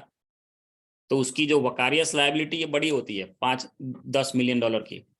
लेकिन इंडिविजुअल अगर आपकी 500 का उनका काम है, जैसे 9,000 का इंश्योरेंस लिया, तो उसके अंदर लिखा होता है कि आपकी कार की वैल्यू 2 लाख है या 5 लाख, तो उसका डेप्रिसिएशन गिन काट के आपको फिर 50,000 ही लेंगे। जब लॉस होगा तब आपकी 5 लाख की गाड़ी कवर नहीं करेंगे ये लोग, तो उसको बोलते हैं लिमिटेड लायबिलिटी। तो लिमिटेड लायबिलिटी के जो क्लेम होते हैं और लीगल क्लेम, उसको लायबिलिटी अंडर राइटिंग बोलते हैं। तो एक हो गया insurance under writing, lawn under writing, liability under writing. उसके बाद होता है सिक्योरिटी अंडर राइटिंग। तो फाइनेंशियल मार्केट में जो सिक्योरिटी है, क्या बैंक गारंटी देते हो काम करने की, किसी को होल्ड करते हो, उसकी इंडिया के मार्केट में अभी 3 से 4% कॉस्ट है। मान लो किसी कॉन्ट्रैक्ट लेना है L&T को या किसी को, और उसमें हमें बैंक गारंटी देना है to the equal amount of the work, तो उसके 2% मतलब आपको पैसे भी नहीं दिए, फिर भी वो 2 से 4% वो लेते हैं बैंक वाले, और आपको सिर्फ लेटर देते हैं। इन केस कुछ हो गया तो जो ओनर है जिसने जिसको गारंटी दी है उसको बैंक 30 डेज में पे करेगी। लेकिन उसके अंडरराइटिंग में भी बहुत बारीकियां है कि कितना काम, किसी काम के लिए तो कितना काम दिया, कितना आपने उसके फॉलोअप लिया, क्या क्वालिटी कंट्रोल मेजरमेंट थे। अगर वो सब नहीं है तो इंश्योरेंस कंपनी पैसा नहीं देगी। मतलब कोई आपको बॉन्ड देगा, आप सोच रहे हो कि मुझे सिक्योरिटी मिल गई, लेकिन उसको लेने के लिए भी आपको 2-4 लॉयर रखने पड़ेंगे। तो दूसरा जो सिक्योरिटी बॉन्ड होते हैं, स्टॉक्स बॉन्ड जो गवर्नमेंट के through on behalf of corporation, ये सारे सिक्योरिटी अंडरराइटर में आते हैं। तीसरा आपका जो रियल एस्टेट अंडरराइटिंग, जो रियल एस्टेट डील होती है। अब आपको यहाँ क्या फ्रॉड होता है वो बताता हूँ। बड़े बड़े कॉरपोरेशन क्या करते हैं कि भाई देखो, अदानी ने गुजरात में 1 रुपीज़ में वो जो वाटर लॉग एरिया था जहाँ मुंद्रा पॉट बनाया, वो ज़मीन ले लिया। अब उसको रीडेवलप किया, धौलेरा है जो मार्श लैंड थी जहाँ कोई परिंदा भी नहीं जाता, वहाँ पे उन लोगों ने डेवलपेबल लैंड बनाई। ये लोग क्या करते हैं कि प्रोजेक्ट रखते हैं कि इतने मिलियन रुपीज़ का प्रोजेक्ट आ गया, करोड़ों रुपए का, लेकिन वो कुछ नहीं करते। वो सिर्फ ज़मीन को प्रिपेयर करके उसकी रियल एस्टेट वैल्यू बढ़ा के बेच देते हैं। अब वहाँ पे अंडरराइटर का रोल आ जाता है कि भाई आपने प्रोजेक्ट को बनाने को बोला था, आपने ज़मीन को डेवलपेबल बना के कोई प्रोजेक्ट रख दिया और फिर बेच दिया। अब सामने वाला ने जो सेकंड आदमी आ गया उसके ऊपर डेवलपमेंट कॉस्ट आ गई, तो प्रॉब्लम यहाँ होता है कि फिर वो प्रोजेक्ट डिले हो जाता है। और इंडिया में काफ़ी एग्जाम्पल ऐसे हैं कि लोग फ्लिप करके निकल जाते हैं, और उसका जो बेसिस था वो प्रोजेक्ट करने के लिए दिया था, पब्लिक के बेनिफिट के लिए, लेकिन वो हो नहीं पा रहा। उसकी वजह क्या है? अंडरराइटिंग, कि वो रियल एस्टेट वो बेच नहीं सकता। दूसरा एग्जांपल यहाँ कनाडा में आप अगर देखा जाए तो कोई ऑयल के वेल होते हैं, कहीं से गैस निकल रहा है, वो ले लेते हैं, वहाँ पे जाके 2-4 ड्रिलिंग किया, उस साइट को क्लीन किया, अब करना कुछ नहीं है और सामने वाले को बेच दिया। तो वहाँ रियल एस्टेट अंडरराइटिंग उसको प्रोटेक्ट कर सकती है, उसको बोलते हैं पब्लिक प्रोटेक्शन, क्योंकि उसका कोई ओनर नहीं होता, गवर्नमेंट डील होती है। तो वो एक एरिया आपके लिए है काफ़ी बड़ा आज की डेट में, नेचुरल रिसोर्स को कैसे प्रोटेक्ट करें, कोल माइनिंग वगैरह जो है। उसके बाद आता है एक फॉरेंसिक अंडरराइटिंग। फॉरेंसिक अंडरराइटिंग में आपको डिटरमाइन करना है कि क्या रॉन्ग हुआ उसमें, जैसे आपका लोन या मॉर्गेज में, और एक दूसरे का रोल्स इवेल्युएट करना है। मतलब आर्बिट्रेशन में जाने से पहले का ये पोर्शन है, और उसकी प्रोसीजर आपको कॉन्ट्रैक्ट में लिखनी पड़ती है कि ये फ्रॉड हुआ कि नहीं हुआ, और उसका असेसमेंट जो अभी आपने बताया कि कैसे सर्वे होगा, उसको फॉरेंसिक अंडरराइटिंग बोलते हैं। ऐसे कई, ये मुझे बस अभी 5-6 याद है कि कितने अंडरराइटिंग के एरिया है, क्योंकि लॉ मेरा सब्जेक्ट नहीं है, मैं सिर्फ प्रैक्टिस करके सीखा हूँ। तो मैं जो कहने के लिए लॉयर आप कह सकते हो, बाकी ऑफिशियल लॉयर की डिग्री मेरे पास नहीं है। लेकिन मैं, जैसे स्वामी जी ने बताया, मैं सुप्रीम कोर्ट कनाडा का भी एक्सपर्ट विटनेस के तौर पे एडवाइजर हूँ, और ट्रेड कमिश्नर का भी। वर्ल्ड बैंक के लिए हम लोग 7 कंट्रीज को देख रहे हैं जहाँ जहाँ पैसे इन्वेस्ट करते हैं वर्ल्ड बैंक। तो हमारा काम ये होता है कि जो सामने वाला जो देश है, जो कंट्री है, वो सही तरह से उस ग्रांट को यूज़ कर रहे हैं कि नहीं। तो जब प्रोजेक्ट पोर्टफोलियो आता है, कॉन्सेप्ट आता है, तो टेक्निकली और कॉन्ट्रैक्चुअली उसको इवेल्युएट करना होता है, और उसकी जो पेमेंट है वो कैसे कैसे रिलीज होगी। इनडायरेक्टली यही जो अंडरराइटिंग का काम है, उसको इन्वेस्टिगेट करना होता है और फिर अंडरराइटर के साथ डिस्कशन करके वो कंडीशन को इम्प्लीमेंट कराते हैं या तो फिर उसको अमेंडमेंट करते हैं। लेकिन उसके लिए आपको मिलेंगे ऑलमोस्ट, जो मेरा रेट है वो $760 पर आवर।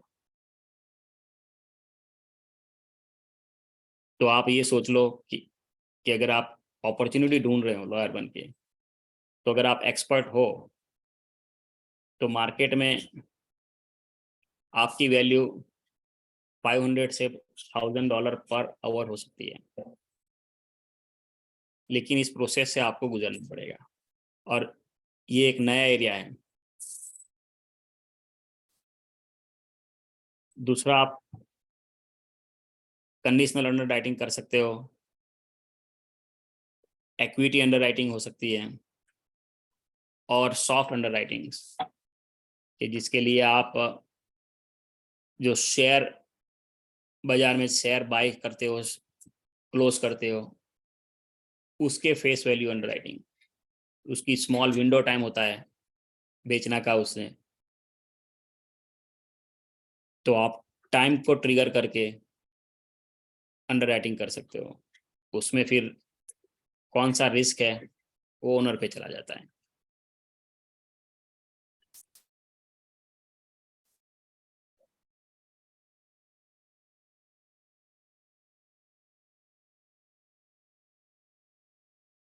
और बताए, अभी आधा घंटा और है हमारे पास।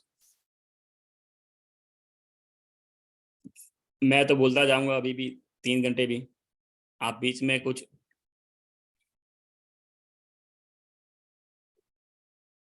किसी को कोई क्वेश्चन है या कोई स्ट्रेटजी है?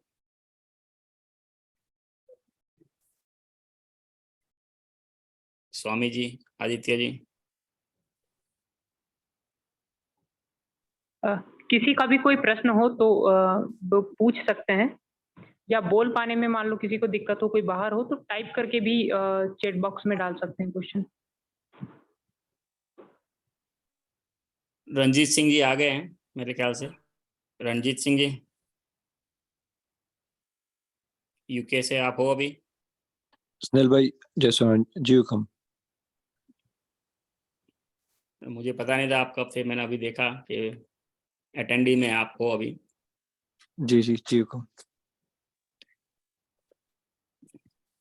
तो अंडरराइटिंग के मामले में हमारी बात हो रही थी, मुझे आप थोड़ा लेट ज्वाइन हुए। जी हुकम। रणजीत सिंह के जी बारे में ये बता देता हूँ कि ये उन्होंने लॉ का पढ़ाई की है यूके से, और वो लंदन स्टूडेंट एसोसिएशन के प्रेसिडेंट है। 3 टर्म हो गए रणजीत सिंह जी आपको भी? फोर्थ हुकम, this is the fourth term.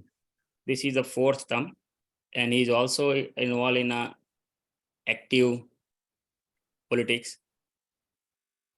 आप कौन सी पार्टी से थे इलेक्शन?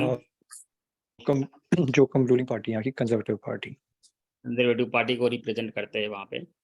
और ये हमारे लिए प्राउड है कि जो स्टूडेंट होते हुए भी वहाँ के इलेक्शन लड़े थे ये इतनी छोटी उम्र में, और वहाँ के इंटरनेशनल लॉयर एसोसिएशन के प्रेसिडेंट है 4th टर्म वहाँ पे। और आपका उनका भी जो एक्सपर्टीज है वो इंटरनेशनल कॉन्ट्रैक्ट लॉ में है और आर्बिट्रेशन में। तो मैं उनको अभी इन्वॉल्व इसलिए किया था कि इन फ्यूचर अगर कुछ करना है और ज़्यादा इंफॉर्मेशन चाहिए in with respect to underwriting and insurance things, तो जो अभी जो इंडस्ट्री वहाँ से कंट्रोल हो रही है यूके से, जितनी भी इंफॉर्मेशन वहाँ पे चाहिए या हेल्प चाहिए तो हम लोग ये काम कर सकते हैं। स्नेहल जी, भाई साहब, इसी के साथ में हम लोगों के साथ में एक प्रश्न आ चुका है विनय यादव जी का। वो पूछना चाह रहे हैं कि क्या प्री रिक्विजिट है बिगिन करने के लिए अंडरराइटिंग को? अंडरराइटिंग करने के लिए इंडिया के लॉज के अंदर या एजुकेशन सिस्टम में ऐसी कोई रिक्वायरमेंट नहीं है। जो भी कोई रिस्क असेसमेंट कर सकता है और जो एक्सपीरियंस है इवेल्युएशन कर सकता है, वो अंडरराइटर बन सकता है। Ranjit Singh ji, correct me if I am wrong, like underwriting बनने के लिए कोई प्री क्वालिफिकेशन की तो जरूरत नहीं है।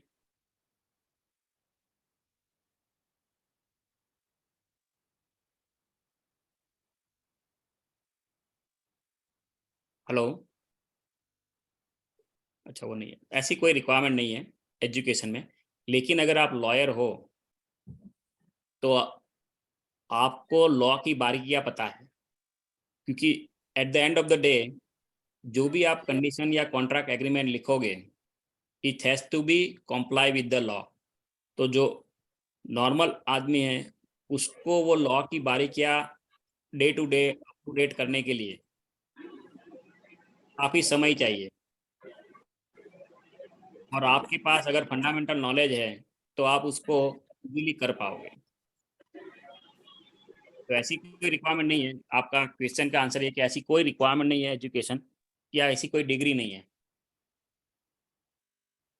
लेकिन ज़्यादातर ये लॉ की प्रैक्टिस में आता है, अंडरराइटिंग बिजनेस। तो आपको अंडरराइटिंग बिजनेस करना है तो आपको लॉ होना जरूरी है।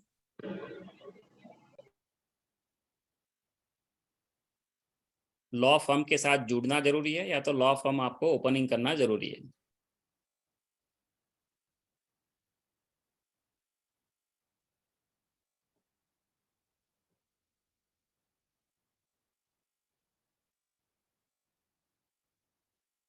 हाँ जी विजय जी, आपका आंसर मिल गया आपको, आपने लिखा मैसेज में कि थैंक यू। और कोई क्वेश्चन?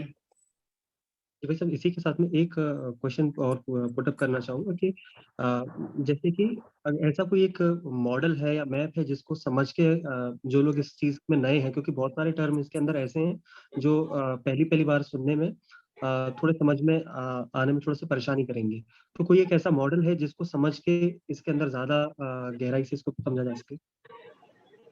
हाँ, नेक्स्ट सेशन में हम लोग ये रखेंगे कि जैसे अभी मैंने आपको 5 या 6 अंडर राइटिंग की जो ब्रांचेस बताए थे, तो हम लोग ये कोशिश करते हैं कि भी उस लॉयर्स और वो जो फर्म है वन बाय वन उस टॉपिक को लेके आपके साथ डिस्कस करें। तो आपको जहाँ भी इंटरेस्ट लगे उस एरिया में आप जा सकते हो। और इस प्रेजेंटेशन के बाद मैं स्वामी जी को लिंक भेजूंगा, और आपको एक ग्रुप बना के एक सर्कुलेट करो, तो वहाँ पे वो इन्फॉर्मेशन आपको रेडीमेड मिल जाएगी। जैसे आप चाह रहे हो कि ये प्रोसेस क्या है, कौन से एरियाज है, तो वो रेडीली अवेलेबल है। और इंडिया में ये प्रैक्टिस भी हो रहा है, जीरो हो रहा है ऐसा नहीं है। कई कंपनियां हैं जो इसको प्रैक्टिस कर रही है राइटिंग बिजनेस को, और काफ़ी लॉयर भी उसके पीछे एक्टिव है। ऐश्वर्या संदीप करके आप लिखोगे .com, एक लॉ फर्म है, उसके पास उसमें ये सारी इंफॉर्मेशन काफ़ी कुछ दिया हुआ है, और वो लोग प्रैक्टिस कर रहे हैं इंडिया में भी। तो वो जो लॉ फर्म है अंडर राइटिंग के बिजनेस में इंडिया में, उसकी लिस्टिंग हम आपको सर्कुलेट करेंगे। तो आप उनको फोन करके या फिर स्वामी जी उनको कनेक्ट करके हम इस प्लेटफॉर्म पे ले आएंगे। क्यों स्वामी जी? जी हो सकता है। हाँ, या तो फिर इसमें से आप कोई एक ग्रुप बना के किसी को लीडरशिप दे सकते हैं, या एक टास्क फोर्स बना सकते हैं हम लोग, तो वो खुद ही मैनेज करे, या मैं या आप लीडर के तौर पर हम उनको गाइडेंस देंगे कि भाई आप ये करो वो करो। मैं तो चाहूंगा कि लॉ के स्टूडेंट्स है, इनमें से मैं केवल फैसिलिटेटर हूँ, इनमें से एक ग्रुप बने जो कि इसको एग्जीक्यूट करने के लिए, जैसे अगले हमारे पास बड़ी एक आनंद की बात है कि रंजीत जी जुड़े हुए हैं, तो स्नेहल भाई के सेशन के बाद हम रंजीत जी का एक सेशन इस प्रकार से रखेंगे, तो एक सीरीज हो जाए, जिससे कि मतलब पहले तो नो हाउस है वो बढ़िया से पास में आते हैं, तो अगले कदम उठाने के लिए और क्या किया जा सकता है, भारत में जो प्रैक्टिसेस चल रही है, या कोई स्टूडेंट है वो अपने स्टूडेंट लाइफ में किस प्रकार से इसकी पढ़ाई आगे बढ़ा सकता है। और जब प्रैक्टिकल लाइफ में एंट्री करता है तो किस प्रकार से कौन से फर्म्स के साथ जुड़े ताकि वो उस एरिया में एक अनुभव प्राप्त करे और वो रिकॉग्नाइज हो उसके पास या अंडरराइटिंग का बिजनेस भी आ सके।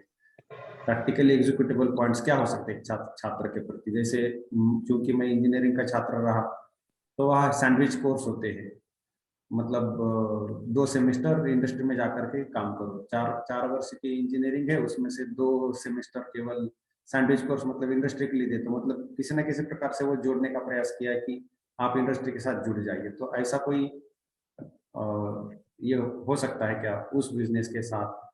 और विशेष करके एक टारगेटेड एफर्ट कि जो विदेश में जो प्रैक्टिसेस चल रही है उसको भारत में हमें लाने के लिए स्ट्रैटेजिकली क्या कदम उठाए जा सकते हैं? एक इंडिविजुअल हो सकता है कि वो यहाँ के इंडियन फर्म्स के साथ जुड़ गया और उसमें एक करियर बन गया, लेकिन केवल उतना करने से कॉन्संट्रेट एफर्ट जो संघबद्ध जो करने हैं वो नहीं है। तो उस दृष्टि से ये विधि के जो जितने भी छात्र हैं उनमें से ऐसा एक ग्रुप जो इस पर सोचे और एक्टिविटी आगे बढ़ाए तो बड़ा आनंद होगा। देवांशु जी। रंजीत सिंह जी।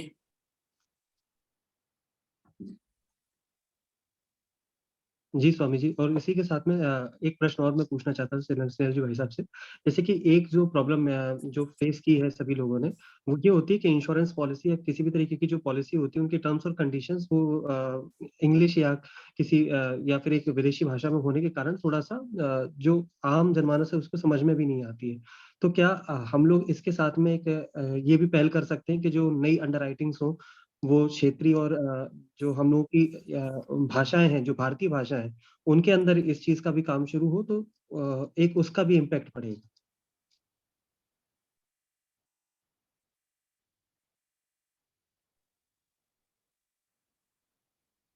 सॉरी, आपकी आवाज कट रही थी थोड़ी सी, फिर से रिपीट कीजिएगा। भाई साहब, मेरा प्रश्न ये था कि जैसे कि एक प्रॉब्लम आती है सारी टर्म्स पॉलिसीज जो कंडीशंस होती हैं कंपनीज की, इंश्योरेंस पॉलिसीज हो या फिर किसी भी तरीके की, तो वो इंग्लिश या फिर इस तरीके की भाषा में होने के कारण जो कॉमन मैन है उससे थोड़े से ऊपर चली जाती हैं, क्योंकि उसके अंदर वो बहुत ज्यादा कॉम्प्लिकेटेड इंग्लिश का प्रयोग करते हैं। तो जब इस तरीके की चीजें कॉमन मैन के लिए बनाई जा रही हैं तो उसमें जो आपने बताया था कंज्यूमर प्रोटेक्शन के नाम पे इनको क्षेत्रीय भाषाएं या फिर जो या कह सकते हैं राजकीय जो भाषाएं हैं कम से कम भारत की, अगर उसमें भी ट्रांसलेट करने का काम किया जाए या उसके अंदर ही बनाने का काम किया जाए तो उससे भी कुछ इम्पैक्ट पड़ सकता है क्या?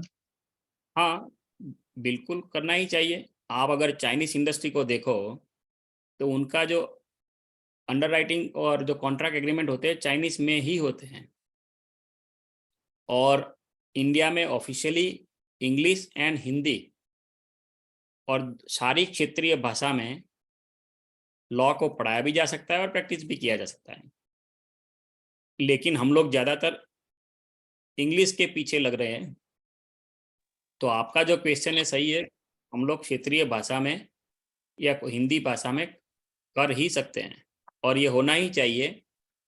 उसको आप मैंडेटरी बनवा सकते हैं कि भाई मैंडेटरी मुझे क्षेत्रीय भाषा में चाहिए, नॉट ओनली इन इंग्लिश, क्योंकि जो आपका जो यूजर्स है इस एग्रीमेंट पे साइन करने वाला, उसको इंग्लिश आना चाहिए। अब मैं आपको एग्जांपल के तौर पे देता हूँ कि भाई देखो, कई लोग गाड़ी चला रहे हैं, क्या सबको इंग्लिश आती है क्या? लेकिन उनके इंश्योरेंस पेपर इंग्लिश में क्यों है? ये क्वेश्चन भी आपको उठाना चाहिए कि जो आदमी इंश्योरेंस ले रहा है एज अ पब्लिक प्रोटेक्शन, उसको इंग्लिश आती ही नहीं है, तो फिर उसका एग्रीमेंट इंग्लिश में क्यों दे रहे हो? हिंदी में दे दो या फिर उसको जो भाषा आती है उसमें दो, वरना ये भी तो एक फ्रॉड है।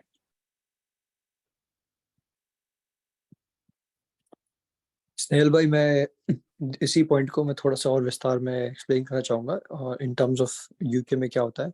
जैसे यूके में वेल्स एक अलग एक रीजनल एरिया है यूनाइटेड किंगडम का, तो वहाँ पर वेलिश लैंग्वेज का प्रयोग होता है। तो वहाँ पर जो भी कॉन्ट्रैक्ट प्रोवाइड होता है कस्टमर्स को, तो वो 2 लैंग्वेज में मिलता है। एक तो इंग्लिश में मिलता है क्योंकि that's standard language for communication, और दूसरा वेलिश लैंग्वेज में भी मिलता है। तो वहाँ पर गवर्नमेंट ने ये कर रखा है कि उनकी जो वेबसाइट से लेकर अगर आप ट्रेन की टिकट बुक करना चाह रहे हो, एनीथिंग एंड एवरीथिंग सब 2 लैंग्वेज में आपको अवेलेबल होता है।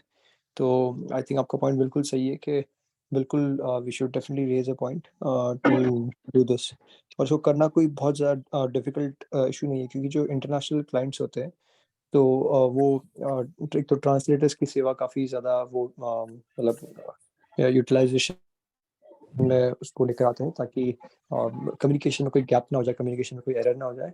साथ ही साथ में आजकल टेक्नोलॉजी के प्रयोग से आपके पास में बहुत सारे ऑप्शंस है। फॉर एग्जांपल आर्टिफिशियल इंटेलिजेंस इतना स्ट्रांग हो गया है कि आपको कोई बहुत लंबे प्रोसेस से जाने की भी ज़रूरत नहीं है। विदिन कुछ मिनट्स आपको सारा ट्रांसलेशन की सेवाएँ आपको बिल्कुल टिप ऑफ योर फिंगर आपको मिल सकती है। लेकिन अंडरराइटिंग में जो ट्रांसलेशन है वो आप गूगल से या एआई से करने के बाद उसकी रिस्पॉन्सिबिलिटी अंडरराइटर को लेनी पड़ती है।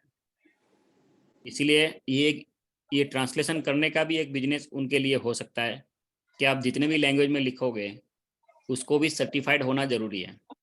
और इंडिया में अभी क्या है कि 2 लैंग्वेज में होने का प्रावधान तो है लेकिन मैंडेटरी नहीं है, ऑप्शनल है। जो प्रोवाइड कर रहा है उनके लिए ऑप्शनल है।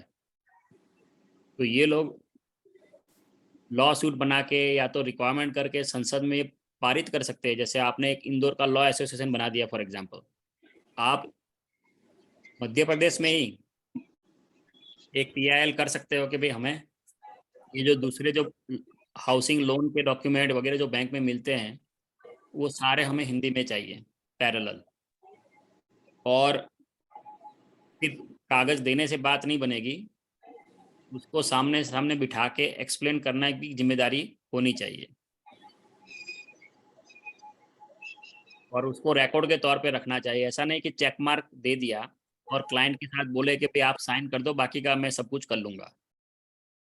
अगर कभी डिस्प्यूट हुआ तो कोर्ट में एविडेंस चाहिए कि भाई देखो आपने सामने वाले को 2 घंटे बैठ के सब कुछ समझाया था, उसके बाद उसने साइन किया था। अगर वो चीज़ नहीं है तो बैंक वाले डिफॉल्टर के तौर पे माने जाएंगे। ऐसा रूल होना चाहिए कि आप सामने वाले की नीड है वो तो ज़बरदस्ती में जल्दी जल्दी में साइन करके चला जाएगा, लेकिन that is not a public protection. सही है ना रंजीत जी? ये जिम्मेदारी जी, और की भी। बिल्कुल। तो ये अंडरराइटर लिखेगा कि जो मैंने लिखा वो आपने कस्टमर को समझाया, या कस्टमर एजुकेटेड है वो खुद समझ के आके डिस्कस करके गया। स्नेहल जी, भाई बिल्कुल। स्नेहल भाई ये एक एस्पेक्ट जरूर है कि भारतीय भाषा जो है उनको प्रमोट करने के लिए और जो उसमें जो कॉन्ट्रैक्ट साइन कर रहा है उसकी जो समझ में आने वाली भाषा है उसकी भाषा में कॉन्ट्रैक्ट्स होने चाहिए। वो तो बिल्कुल ठीक है। एक लेकिन हमारा टॉपिक थोड़ा सा मतलब to promote the languages through the legal practices इस तरफ मुड़ता जा रहा है। मैं कहूंगा कि हमारा फोकस क्या था कि जो भारत के बाहर लीगल प्रैक्टिसेस का पैसा जा रहा है और भारतीय लोगों को हमें अपॉर्चुनिटी खड़ी करनी है। तो यदि कोई चाइनीज कॉन्ट्रैक्ट लिखना है या कोई विदेशी भाषा है, अंग्रेजी छोड़ करके और भी जो विदेशी भाषा है उसमें तक हम यदि कॉन्ट्रैक्ट लिख पाए, उस देश के लोगों के लिए कंसल्टेंसी दे पाए, तब हम उनका व्यवसाय हमारे देश में खींच सकते हैं। जैसे इंग्लैंड में बैठे लोग अंग्रेजी में लिख करके भारत के लोगों को उनकी अंग्रेजी थोप थोप के चल रहे हैं, उनका कल्चर थोप के चल रहे हैं। तो उस दृष्टि से मतलब एक हमारे लैंग्वेज के बाहर निकल करके उनके लैंग्वेज को सीख करके उनके व्यवसाय हमारे तक पहुंचे, इस दिशा से भी एक विचार। उसका प्राइम एग्जाम्पल से हमारे विदेश मंत्री जयशंकर, वो ज़्यादातर रहे रशिया के तरफ, उनको रशियन और जापानीज आती है। और हमारा वीकेस्ट रहा हुआ है आज़ादी के बाद, हम रशिया के ऊपर तो रिलाई करते थे लेकिन बिजनेस नहीं ज़्यादा कर पा रहे थे। और चाइनीज़ वो समझते हैं। तो जब से वो आए हैं और क्योंकि वो डाइवर्सिटी है उनके पास लैंग्वेज की, तो हमारे बिजनेस भी वहाँ बढ़ने लगे। अगर आप सोचो जरा, एक विदेश मंत्री जो बाईलैंग्युअल है उस और जिस लैंग्वेज में वो जानता है उस देश के साथ हमारे रिलेशन अच्छे होके बिजनेस बढ़ने लगे। आप उसका डेटा उठा के देख लीजिए। तो जैसे आप कह रहे हो अभी और रंजीत सिंह जी कह रहे हैं कि भाई जहाँ पे दूसरी लैंग्वेज में काम कर रहे हैं, तो वो वहाँ पे बैठे हुए हैं, मैं यहाँ पे बैठा हूँ, तो यहाँ पे जो फ्रेंच लैंग्वेज वाले लोग हैं उसको मैं जानता हूँ, तो आपको वो सपोर्ट कर सकते हैं। लेकिन पहले आप वहाँ पे अपना एक एसोसिएशन बना के एक्सपर्टीज क्रिएट करना ज़रूरी है, तो वो प्रोडक्ट हम लोग, वो प्रोसेस हम यहाँ से कर सकते हैं। दूसरी चीज़, जहाँ अफ्रीका का और दूसरे हमारे एक्सपोर्ट इंपोर्ट के बिजनेस काफ़ी ज़्यादा है। अब जब हम लोग कंट्रोल कर रहे हैं इंपोर्ट एक्सपोर्ट फ्रॉम इंडिया, और अभी एक्सपोर्ट बढ़ भी रहा है, तो जो हमारी प्रोडक्ट के ऊपर जो लिस्टिंग होती है कि ये कितने कितने फूड पैकेट होंगे, तो उसके पीछे भी आपको अंडर राइटिंग लिखना है। क्योंकि जैसे ही फूड प्रोडक्ट के ऊपर आप लिखते हो कि 5% कैल्शियम, तो उसको आपको डिफेंड करना पड़ेगा अगर कुछ प्रॉब्लम हुआ तो उसके लिए भी अंडर राइटिंग होता है कि ये कौन सी प्रोसेस से हमने ये टेस्ट किया था और कितना लीगल क्लेम कर सकता है सामने वाला। तो आपने अच्छा मुद्दा उठाया कि हम लोग बाहर प्रोवाइड करें सर्विस, तो अभी भी अंडर राइटर हमारी फूड प्रोडक्ट को सर्टिफाइड करने वाले ब्यूरो वेरिटास है, SGS है, लॉयड रजिस्टर है, वो सारे लोग हैं। अभी भी हम नहीं कर रहे हैं, तो ये भी करना जरूरी है। और वापस मैं आता हूँ लैंग्वेज पे, क्योंकि जो प्रोडक्ट जिस मार्केट में जा रही है फूड की, उसके ऊपर लेबल उसका लैंग्वेज में होना चाहिए, जरूरी है, इंग्लिश के साथ साथ। अब दो बॉटल के दोनों तरफ अलग अलग लैंग्वेज होती है, और वो लैंग्वेज के पीछे डॉक्यूमेंटेशन जब एक्सपोर्ट इंपोर्ट का होता है, तो ये अंडर राइटर लिखते हैं कंडीशंस उसी लैंग्वेज में। तो ये वाले लॉयर हमारे इंडिया में होने चाहिए कि भाई हमारी प्रोडक्ट है हमारी कंट्री की, तुम बाहर के कंट्री वाले क्यों लिखोगे अंडर राइटिंग। यहाँ इंश्योरेंस नहीं है स्वामी जी, लाइबिलिटी है। जो मैंने बोला था कि लाइबिलिटी अंडर राइटर्स, इस कैटेगरी में आता है ये। तो अगर हम ज़्यादा लैंग्वेज करें, सीखेंगे, तो इंडिया में ही वो बिजनेस अवेलेबल है। तो हम लोग जहाँ एक्सपोर्ट करते हैं उसकी चॉइस नहीं होगी, हम अंडर राइटिंग करके उनको भेजेंगे, ये हम दे रहे हैं।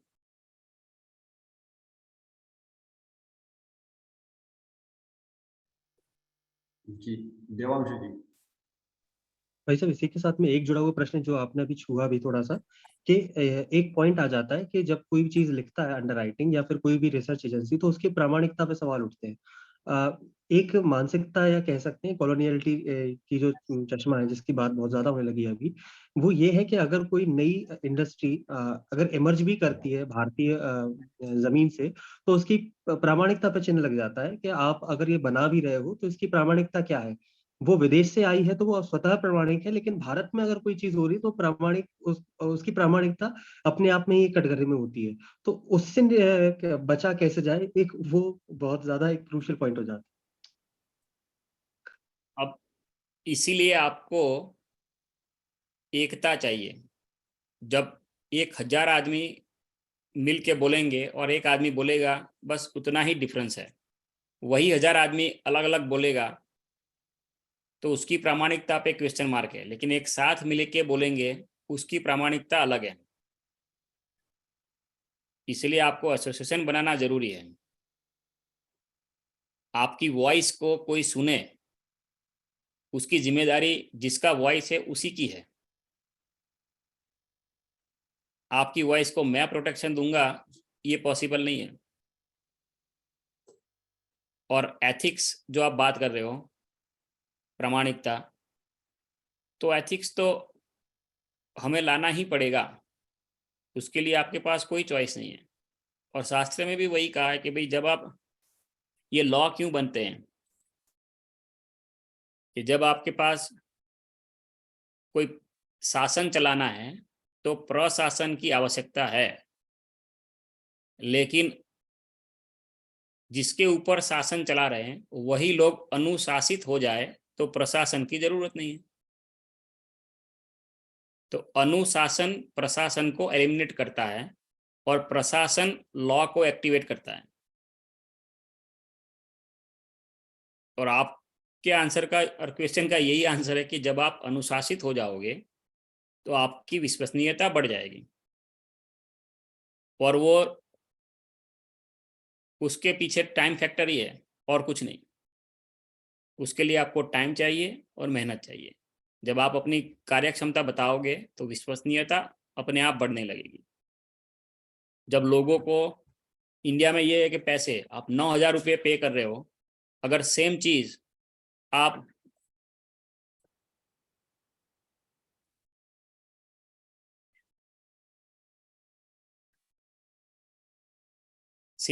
प्रोवाइड करते हो,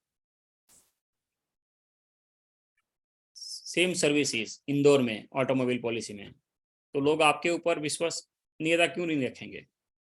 शुरू में आपको तकलीफ होगी लेकिन बाद में नहीं होगी। सभी शुरुआत पैसों से ही होगी। और जब आप क्लेम प्रोसेस फास्ट करोगे तो आपको बिजनेस भी मिलेगा। मैं यहाँ पे एज ए इंडियन बन के आया और फिर भी यूएई और सभी जगह आर्बिट्रेशन केस में आर्बिट्रेटर बन के जा रहा हूँ। तो मेरा यहाँ का लेबल लगने के बाद विश्वसनीयता बढ़ी। लेकिन जब मैं जाता हूँ वहाँ पे तो मैं तो इंडियन चेहरा ही लेके जाता हूँ, ब्राउन स्किन लेके, गोरी चमड़ी तो है नहीं मेरे पास। तो एक्सपर्टीज जब आप क्रिएट करोगे तो आपकी विश्वसनीयता अपने आप बढ़ेगी। ये मेरा पर्सनल एक्सपीरियंस है।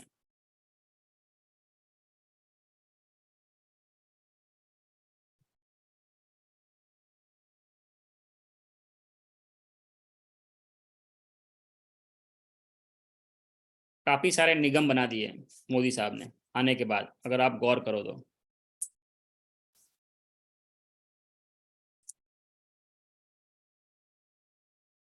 नीति आयोग का भी गठन कर दिया, जो आप अभी बात कर रहे थे ना, नीति आयोग, जो पहले था ही नहीं इंडियन कॉन्स्टिट्यूशन में हमारे पास। चाणक्य ने जरूर लिखा था कि चाणक्य नीति भी लिखा था और नीति शास्त्र भी साथ में लिखा कि पॉलिटिक्स हो लेकिन नीति से हो। तो वो इम्प्लीमेंट किया अभी।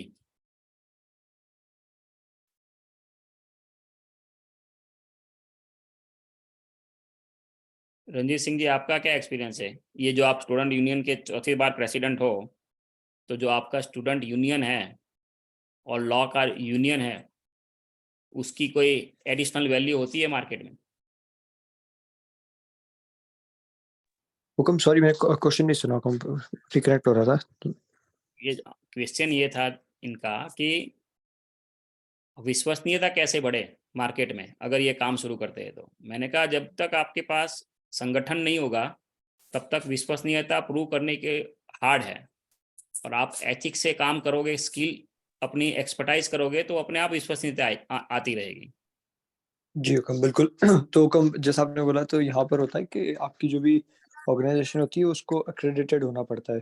तो नंबर ऑफ इंटरनेशनल बॉडीज होती है, तो अगर आपके पास में उनकी मेंबरशिप है या फिर आपके पास में उनका सर्टिफिकेशन है, तो इसका मतलब आप मतलब ट्रस्ट वर्दी हो, because there is no other way for international body to या फिर इंटरनेशनल क्लाइंट जो आपको मतलब नॉर्मल गूगल सर्च से आपको अगर आप तक पहुंच भी जाता है, तो वो कोई ट्रस्ट का फैक्टर होएगा नहीं उसके अंदर, जब तक वो आपकी वेबसाइट के ऊपर, आपके ऑर्गेनाइजेशन के पोर्टल के ऊपर वो 4-5 एक्रेडिटेशन नहीं देख लेता। For example international bar council, नहीं तो आप बहुत सारे प्राइवेट बॉडीज भी है।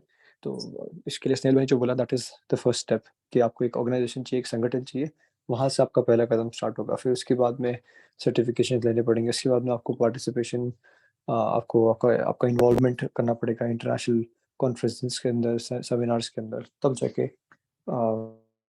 एक ट्रस्ट वैल्यू क्रिएट हो सकता है। आपको 2 एग्जाम्पल और देता हूँ उसके लिए। एक तो कलिंगा यूनिवर्सिटी है ईस्टर्न इंडिया में, कलकत्ता के पास। अच्युत सामंत जी चला रहे, स्वामी जी को भी पता है इनके बारे में। उन्होंने आदिवासी स्कूल स्टार्ट किए थे और स्कूल की विश्वसनीयता कुछ भी नहीं थी शुरू में, 2-3 स्कूल। अभी आज की डेट में 25,000 स्टूडेंट पढ़ रहे हैं फ्री ऑफ कॉस्ट। लेकिन उसको रिकॉग्नाइज किया, मैं वर्ड यूज कर रहा हूँ रिकॉग्निशन।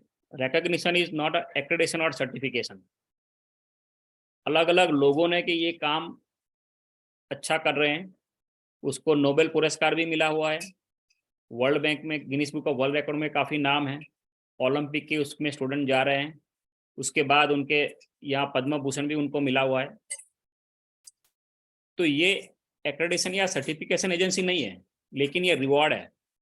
जब आपकी रिवॉर्ड बढ़ जाएगी तो फिर आपको सर्टिफिकेशन की जरूरत नहीं है। हम लोग ऑलवेज कहते हैं कि appreciation, recognition is better than appreciation. तो आपको लोग रिकग्नाइज करें, वो वैल्यू क्रिएट कीजिए। अगर आपके पास कोई सर्टिफाइंग एजेंसी नहीं है, जिस दिन आप सर्टिफाइड एजेंसी या ढूंढने लगोगे इंडिया के बाहर, मतलब you are control by somebody else.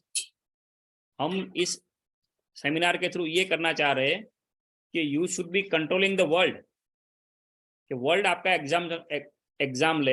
Example लेके आपके पास सर्टिफाइड करने क्यों नहीं आए। उसका दूसरा एग्जाम्पल मैंने आपको कहा गृहा, जो एनर्जी कोड के लिए एनर्जी एफिशिएंट हाउस और एनर्जी एफिशिएंट जो गृहा करके एजेंसी है, आप ऑनलाइन जाके देख सकते हो उनकी हिस्ट्री। वो दो आदमी ने शुरू किया था काम आज से 15 साल पहले, लेकिन आज की डेट में इंडियन गवर्नमेंट ने उन लोगों को रिकॉग्नाइज किया है और उसकी हिस्ट्री है कि पहले उन्होंने किस प्राइवेट एजेंसियों ने रिकॉग्नाइज किया, उसके बाद कोई स्टेट गवर्नमेंट में उसके बेसिस पे प्रोग्राम रखा एज ए रिसर्च बेस, वो सक्सेसफुल हुए। फिर दूसरे स्टेट ने, ऐसा करते करते वो नेशनल लेवल पे पहुंचे 1992 में, और आज की डेट में वो वर्ल्ड लेवल पे पहुंच गए। अब उसको एक्रेडिट या सर्टिफाइड करने के लिए मार्केट में दूसरी एजेंसियां हैं, लेकिन उन्होंने वो रूट नहीं अपनाया और अभी उनका गृहा का खुद का स्टैंडर्ड बन चुका है। ये मैं इसलिए कह रहा हूं कि ये हमारे जो एकात्म धाम वाला प्रोजेक्ट है उसमें हम उनको यूज कर रहे हैं, और बाद में पता चला ये तो प्राइवेट एजेंसी है, प्राइवेट ग्रुप है, लेकिन वो नेशनल लेवल पे रिकॉग्नाइज्ड है। तो उनकी जो नीतियां है, पॉलिसी है, वो अभी गाइडलाइन बन चुका, और जैसे ही उन नेशनल बिल्डिंग कोड ने उनको अप्रूव किया, दैट बिकम एक्ट। मतलब उनकी पॉलिसी या गाइडलाइन बनते बनते एक्ट भी बन गया आज की डेट में, लेकिन वो 15 से 16 साल की जर्नी थी उनकी। और आज हमारे इंडिया को प्राउड लेना चाहिए कि हमारे खुद का स्टैंड अलोन एक्रेडिटेशन है।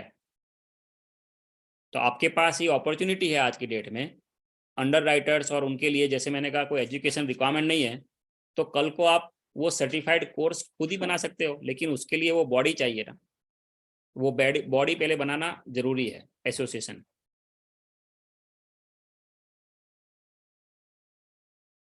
तो कभी कभी कुछ ना होना वो भी आपके लिए अपॉर्चुनिटी है।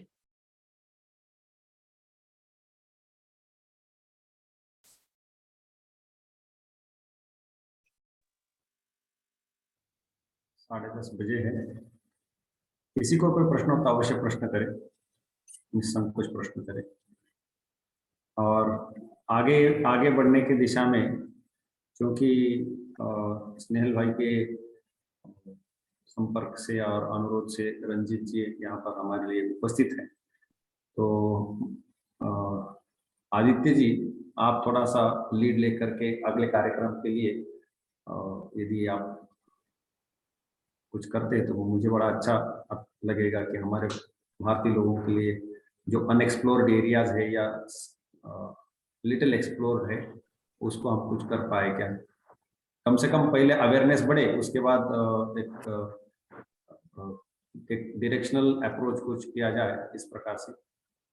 मुझे 2 चीजें देनी है जी। एक तो list of under writing company in India, और दूसरा के different areas of under writing की इंफॉर्मेशन। तो वो मैं आपको 1-2 दिन में भिजवा दूंगा मंडे तक, तो आप उनको सर्कुलेट कर दीजिएगा। उसके सिवा अगर कुछ रह गया तो लेकिन मुझे क्या देना है इस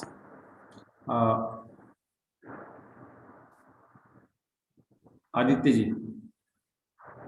जी स्वामी जी, पहले तो मेरा एक प्रश्न था भाई साहब से। मैं ये पूछ रहा था कि जैसे हमारा जो समूह है इसमें मैक्सिमम फर्स्ट जनरेशन लॉयर्स है, तो वो एक लॉ फॉर्म एस्टेब्लिश करना चाहेंगे, तो वो as a first generation lawyer तो थोड़ा डिफिकल्ट हो सकता है, तो हम उस सिलसिले में आपका मार्गदर्शन चाह रहे थे। लॉ फॉर्म तो आप बाद में रजिस्टर कर सकते हैं, लेकिन लॉ ग्रुप बनाने के लिए कोई रिस्ट्रिक्शन नहीं है, आप भले ही स्टूडेंट हो। और जैसे रणजीत सिंह जी को यहाँ बुलाया, जब आप वो स्टूडेंट एसोसिएशन के ग्रुप के वो प्रेसिडेंट है, तो अभी भी आप स्टूडेंट एसोसिएशन तो बना ही सकते हो लॉ ग्रुप का, और उसको लॉ फर्म की रूपरेखा किसी एक लॉयर के अंडर में बाद में रखी जा सकती है कि जिसका कोई ओनर ना हो। हमने एक ऐसा यूनिवर्सिटी में रखा हुआ था, आज के डेट में भी है बीवीएम कॉलेज में, कि हमने जहाँ पे जगह भी लिया हुआ है, कॉलेज ने हमें जगह प्रोवाइड की है 6000 स्क्वायर फुट, जिसको काम करने आना है एज ए इंजीनियर, वो हम उनको काम प्रोवाइड करते हैं।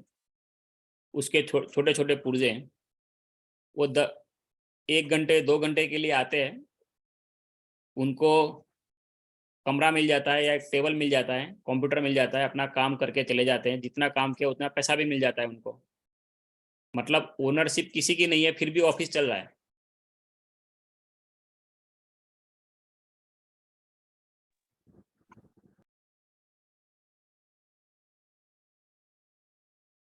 तो ऐसी व्यवस्था आप अपने कॉलेज से भी करवा सकते हैं।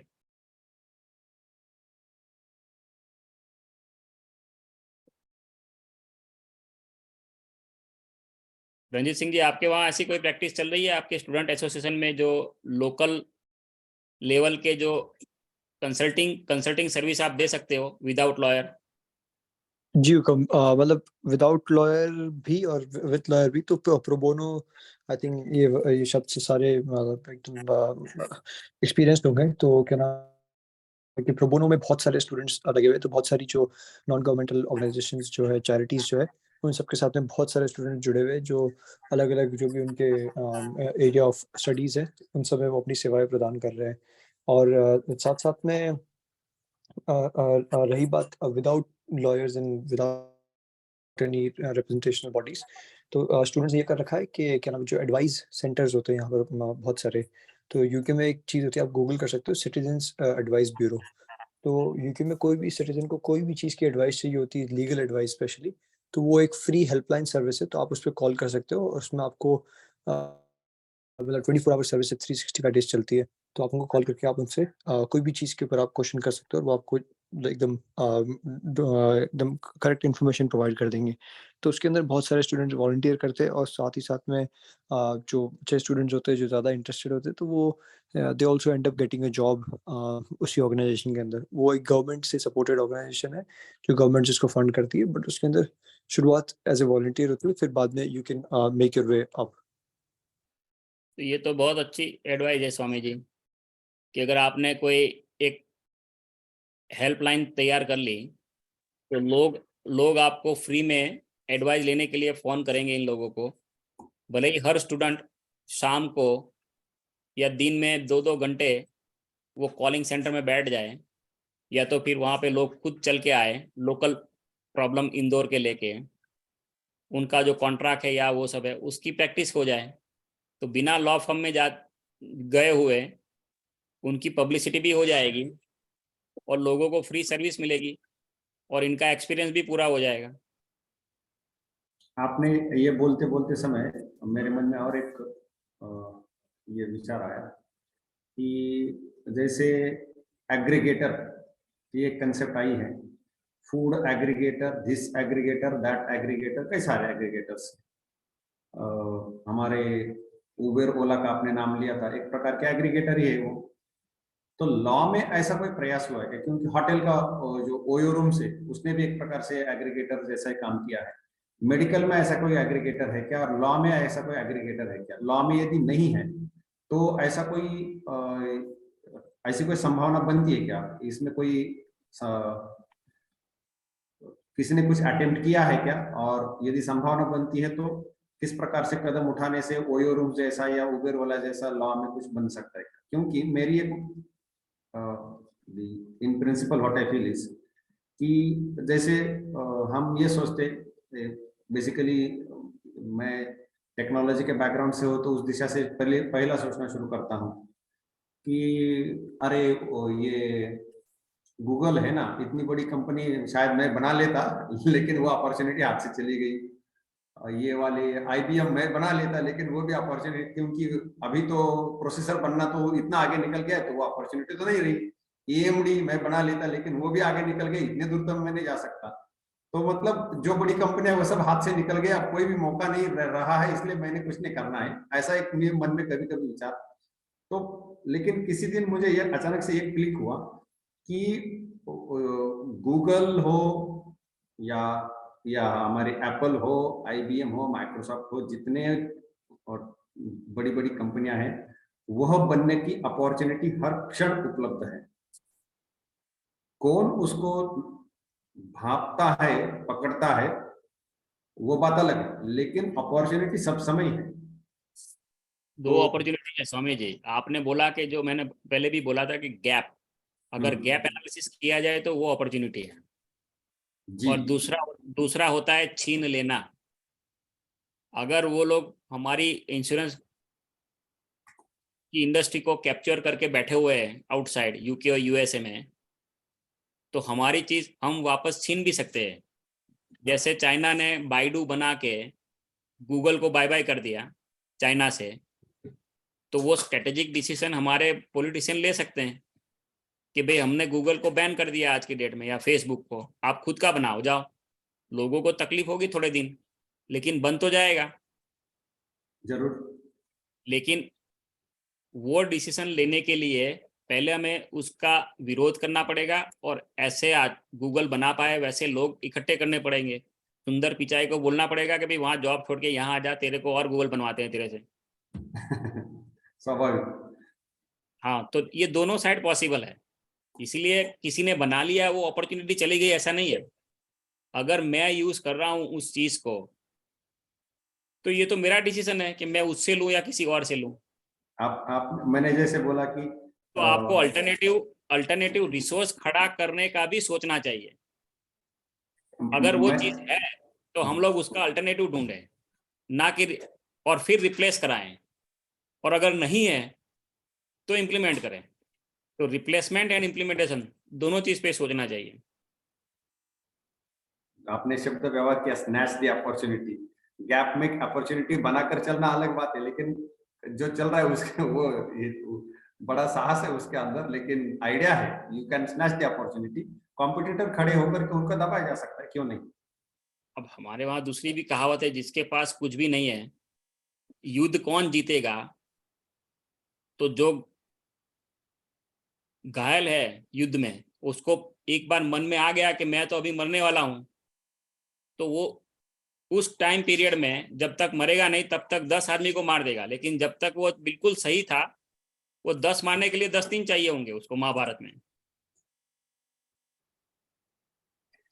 अभिमन्यु ने कितनी बार प्रहार कर दिया, जब मरते मरते वो सामने वाला थक गया, लेकिन आप उसके अगले दिन में देखिए तो उतने इतना साहस नहीं दिखाया, लेकिन मरने से पहले बहुत साहस हो गया। तो जब तक हमारे लॉ स्टूडेंट के पास जॉब नहीं है ना, तो वो स्नैच करने के लिए एग्रीवेट रहेंगे, लेकिन जिस दिन उनको कुछ मिल गया तो स्नैचिंग का भाव उनके मन में से निकल जाएगा। मैं दूसरा उदाहरण देता हूँ सुनील भाई इसके लिए। हमने नहीं मरना है और फिर भी युद्ध में या किसी भी प्रसंग में लोगों को मारना है, तो रेट बहुत कम रहता है। लेकिन यदि कोई मरने के लिए तैयार है, तो जैसे अभी पाकिस्तान में वो एक मस्जिद में जाकर के बॉम्ब स्फोट कराया, एक मरने के लिए तैयार, तो 110 या 105 लोगों को उसने उड़ा दिया। तो मतलब ये नहीं, तो बढ़िया। मैं मरने का एग्जांपल वापस ले लेता हूँ। मेरा सिर्फ कहने का मतलब ये है कि जब आपके पास कुछ नहीं होता, तात्पर्य वही है, उस वक्त आप कुछ भी कर सकते हो। मतलब ये जब स्टूडेंट है उनके पास जॉब नहीं है, बजाय हम जॉब ढूंढने जाए, हम लोग जॉब क्रिएट क्यों नहीं कर सकते उसी टाइम पे। जैसे 3rd ईयर के स्टूडेंट है या 2nd ईयर के स्टूडेंट है, उनको ये सोचना चाहिए कि मैं कल को 2 लॉयर को जॉब दूंगा, मेरे पास टास्क है मार्केट में। बजाय हम लोग वही सारे हजारों स्टूडेंट, किसी 4-5 लॉ फर्म में कहता है मैं पहले प्रैक्टिस करूंगा, लाइसेंस लूंगा। अब ये जो मुद्दा भी हम लोग डिस्कस कर रहे हैं पिछले 1.5 घंटे से, और उन्होंने क्वेश्चन भी पूछा कि इसके लिए क्या क्वालिफिकेशन की आवश्यकता है। जब मैंने जवाब दिया कि इसमें कोई क्वालिफिकेशन की जवाब रिक्वायरमेंट नहीं है, कोई एक्रेडिशन नहीं चाहिए, रंजीत सिंह ने भी बताया, एक एसोसिएशन के तौर पे हम लोग ये बिजनेस स्टार्ट कर सकते हैं। तो आप विश्वसनीयता कैसे क्रिएट करोगे, जो उन्होंने क्वेश्चन पूछा, तो आप ग्रुप बनाइए, काम कीजिए, विश्वसनीयता बढ़ेगी, बिजनेस भी आएगा, क्वालिफिकेशन भी नहीं चाहिए, आप खुद अपने आप को क्वालिफाई कर रहे हो। स्नेहल भाई, आपका उदाहरण दीजिए ना। आपने जैसे कॉलेज के दिनों में काम करना शुरू कर दिया था और आपके प्रोफेसर के डिजाइन ड्राइंग आप कर लेते थे, तब से आपने अपनी विश्वसनीयता बनाना शुरू कर दिया था, तो ऐसा हो सकता है। कॉलेज के तीसरे साल में था, तब 10 स्टोरी बिल्डिंग हमारे ही जो प्रोफेसर बनाए थे उसको ऑप्टिमाइज कर दिया था। जब सामने वाले के पैसे बचते हैं तो उन्होंने फिर दूसरा अपार्टमेंट दिया डिजाइन करने के लिए मेरे को। तो हमारे ही प्रोफेसर का जो पार्ट टाइम काम था वो चला गया था। स्नैच कर लिया आपने। जब आप दूसरों के बेनिफिट के बारे में सोचते हो तो लोग आपके बेनिफिट के बारे में सोचना शुरू कर देते हैं। लेकिन अगर आप अपने बेनिफिट के लिए पहले सोचने शुरू करोगे तो आपकी विश्वसनीयता 0 है, क्योंकि वो आपको हमेशा शंका की नज़र से देखेगा। और ये जो वॉलंटियर काम कह रहे हैं रंजीत सिंह जी, वॉलंटियर काम जब आप करके दिखाते हो तो विश्वसनीयता ऑटोमेटिकली बढ़ जाती है, क्योंकि वो कंपनसेशन देना नहीं पड़ता ना सामने वाले को। लेकिन फिर आप जब कॉर्पोरेट लोग आपके पास चल के आएंगे कि ये लोग जनरल पब्लिक से पैसे नहीं ले रहे, लेकिन जब कॉर्पोरेट वर्ल्ड आपके पास लेके आएगा, क्योंकि वो कंसल्टेंसी से अपने आप को नहीं बचा रहा, उससे पैसा बना रहा है, उस वक्त आप लोग उनसे फी चार्ज कीजिए। कितनी? जो नॉर्मल पब्लिक में आपने फ्री में सेवा दी है उसका भी चार्ज कॉर्पोरेट से ले लीजिए। तो ये होता है बिजनेस मॉडल कि विश्वसनीयता क्रिएट करने के लिए जनरल पब्लिक को सर्विस दो और पैसे कमाने के लिए जो इंडस्ट्री में पैसे कमा रहे हैं उनसे पैसे लो। मैं आज ही एक सीए से मिला, उनको मैंने बताया कि हमने ऐसे ये जो विवेकानंद रामकृष्ण मठ फाउंडेशन ऐसे एक संस्था स्थापन की, कुछ साधु लोग मिलकर के। उन्होंने तुरंत मुझे बोला कि मैं आपके इस संस्था का क्या उसको कहते हैं, और बिना पैसे लेकर के ऑडिट काम करने के लिए मुझे जोड़ दीजिए। मैं पिछले 37 साल से काम करके आ रहा हूँ, जो भी सेवाभावी संस्था है उनका मैं ऑडिट करा देता हूँ, लेकिन उनसे पैसा नहीं लेता और कॉर्पोरेट से मैं पैसा लेता हूँ। एकदम उन्होंने झटके में पहले इसमें जैसे मैंने वाक्य खोला तो उन्होंने ऑफर दे दी। आप बिल्कुल उसी लाइन में।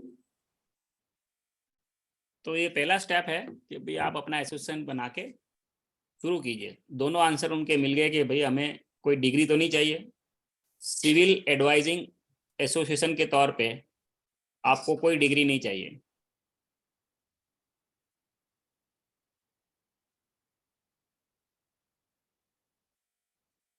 तो ये पहल कौन करेगा? ये तो अभी आपको एक नाम भी मिल गया, सिविल एडवाइजिंग। आप शायद उसको संस्कृत में भी नाम दे सकते हो स्वामी जी। जी Aditya ji, please take up the matter. अगला कार्यक्रम धन्यवाद धन्यवाद ज्ञापन। रंजीत जी से हमें अगला सेशन रखना है और ये सब थोड़ा सा। अभी ये जितने लोग आए हैं आदित्य, आप सभी का कांटेक्ट इंफॉर्मेशन ले लीजिए और सभी एक दूसरे के साथ सर्कुलेट कर दीजिए। जी जी सर। एक आदित्य जी एक नंबर दीजिए जिस पर सभी अपना व्हाट्सएप पर एक ये कांटेक्ट करें, क्योंकि अभी हमारे पास इनके किसी के फोन नंबर है ही नहीं। हो सकता है कि आपके मित्र परिवार से कई सारे लोग यहाँ पर है, क्योंकि सब अधिकतर इंदौर से ही है, इसका मतलब आपके कहीं ना कहीं मित्र ही है सभी। तो खैर, तो एक प्रकार से आगे बढ़ने के लिए कम से कम और सेशन हो जिससे ओपनिंग्स और एक दिशा बने उस दृष्टि से, और प्रैक्टिकल जो कुछ भी कदम उठाने उसके लिए एक्शन प्लान तो बढ़िया होगा। जी स्वामी जी, चैट बॉक्स में मैंने अपना नंबर डाल दिया है। 17 में जितने भी विद्यार्थी जुड़े हैं सभी से एक आग्रह है कि सभी मेरे को अपना नाम एक बार मैसेज कर दे और कौन से कॉलेज से ये भी मैसेज कर दे, ताकि हम एक व्हाट्सएप ग्रुप बना ले। उससे रिलेटेड आगे की सभी जानकारी, कोई भी ऐसा सत्र होगा, कुछ भी परिचर्चा होगी तो उसमें आपको जानकारी मिल जाएगी।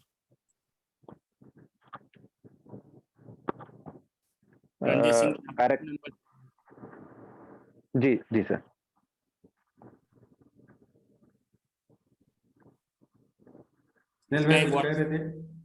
इसका एक व्हाट्सएप ग्रुप बना के शेयर सबको ऐड कर दीजिएगा आदित्य जी, तो वो सब सब आ जाएंगे अपने आप। जी सर।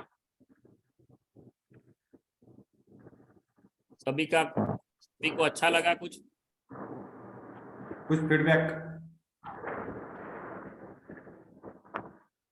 जी सर, ये सत्र बहुत ही ज्यादा ज्ञानवर्धक था। ये अंडर राइटिंग वाली चीज जो थी, मैक्सिमम लोगों को पता ही नहीं थी कि इतनी बड़ी स्कोप वाली चीज भी आज लीगल सिस्टम में मौजूद है। बाकी सब, जैसे मैं ही हूँ, मेरे को भी ये लगता था कि क्रिमिनल प्रॉपर्टी, आईपीआर, ये 3-4 ही चीजें होती है लॉ में, इसके अलावा कुछ होता ही नहीं है। पर आज मेरे को पता चला कि ये इतनी बड़ी एक फील्ड है जिसको हमें ग्रैब करना चाहिए, क्योंकि जो हमारे देश का पैसा है वो दूसरे देशों में जा रहा है। ये सब चीजें ऐसी हमें सीखने को मिली। रंजीत सिंह जी को हम थोड़ी सी क्षमा प्रार्थना करेंगे कि आपका बिजनेस हम यहाँ स्नैच करके ला रहे हैं, लेकिन हम लगे हुए हैं कि हम कुछ करके छोड़ेंगे। नहीं स्वामी जी, इंडिया फर्स्ट हुकम, India first please any time. मैं बहुत खुश होऊंगा कि क्या नाम है ये चीज एक पाइपलाइन क्रिएट कर सके। एक चीज पॉसिबिलिटी है रंजीत सिंह जी, आपका जो स्टूडेंट एसोसिएशन है उस कॉलेज का, अगर ये लोग आप उनको हेल्प करें तो यहाँ इंदौर की लॉ स्टूडेंट का एसोसिएशन बना के आपके साथ जॉइंट वेंचर करें कि भाई एक इनको इंटरनेशनल ख्याति मिले इस एसोसिएशन से दूसरे एसोसिएशन की। सीधे आपके मार्गदर्शन में चलता है तो एक बहुत बड़ा फेस्टिवल मिल जाएगा। नहीं, मैं ये कहना चाह रहा हूँ स्वामी जी की जैसे उन्होंने एसोसिएशन वहाँ बनाया हुआ है, बार एसोसिएशन, अगर यहाँ पे एक एसोसिएशन बनने के बाद इनके साथ जॉइंट वेंचर हो जाए या तो एसोसिएशन हो जाए तो यहाँ इंदौर वाले ग्रुप को एकदम से ख्याति मिलेगी और फिर बिल्कुल इंटरेक्शन हो सकता है।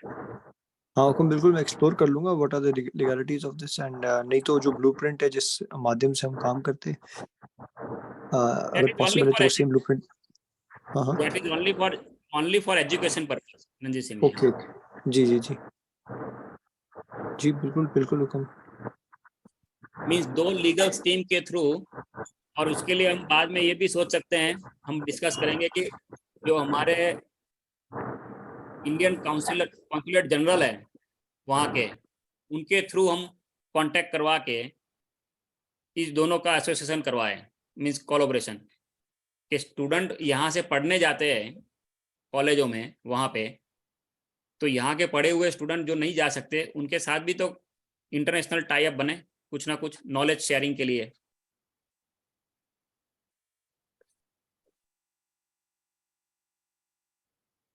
जी जी स्नेहल भाई, कई सारी अपॉर्चुनिटीज है। हाँ, इसको काफी सारे ऑप्शंस है, इसको एक्सप्लोर करा जा सकता है। सॉरी स्वामी जी, प्लीज आप कंटिन्यू। मैंने जो अभी मुझे एग्जैक्टली वही कहना था जो आप बोले हैं कि कई सारे ओपनिंग्स है, various opportunities coming up. United जो हेल्थ ग्रुप है उसका बिजनेस है $459 बिलियन, जो पिंग एंड चाइना है $132 बिलियन, AIA हांगकांग की कंपनी है $122 बिलियन, चाइना लाइफ है वो $121 बिलियन, एविडेंस हेल्थ यूके की कंपनी है 113 बिलियन, अलायंस जर्मनी की कंपनी है 93 बिलियन, और ऐसे पूरी 10 कंपनी के नाम लिखे, उसमें LIC कहीं भी नहीं है, मतलब ये इससे भी छोटी कंपनी है। और ये लोग चाइना को देखिए, उसने अपनी इंडस्ट्री बना के अपने ही लोगों को इंश्योरेंस देना शुरू किया हुआ है और उनके अंडर राइटिंग खुद है। US की कंपनी में US में है, लेकिन इंडिया में ज्यादातर UK की कंपनियां हैं अंडर राइटर्स। अब आप खुद सोचिए कि आपको क्या करना चाहिए।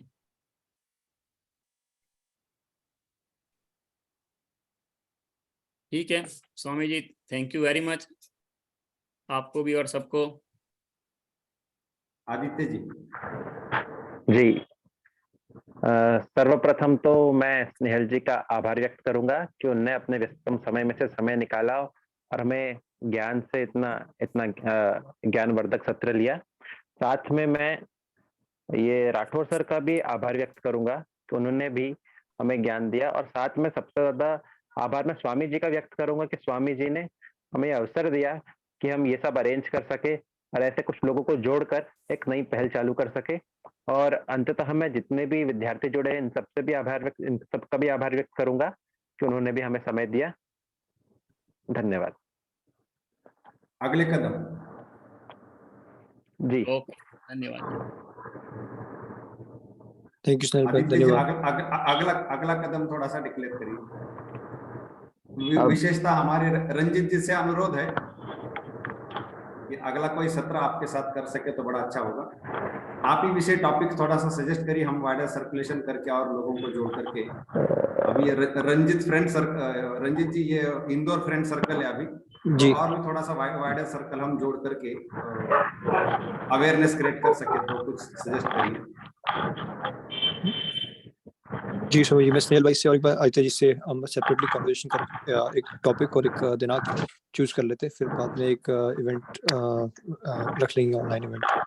जी जी, सभी विद्यार्थियों से आग्रह है कि निश्चित रूप से ही मेरे नंबर पे आपका नाम मैसेज कर दे, ताकि एक ग्रुप बनाया जा सके और उसमें आगे का जो भी अगला सत्र होगा तब पूरा कोऑर्डिनेट करने के बाद आपको उसकी जानकारी दे दी जाएगी। और सभी से ये भी आग्रह है कि अगर उनके और भी कोई मित्र हो जो इच्छुक हो ये सब चीजें सीखने के, तो उनको भी अगले सत्रों में लेके आए। जी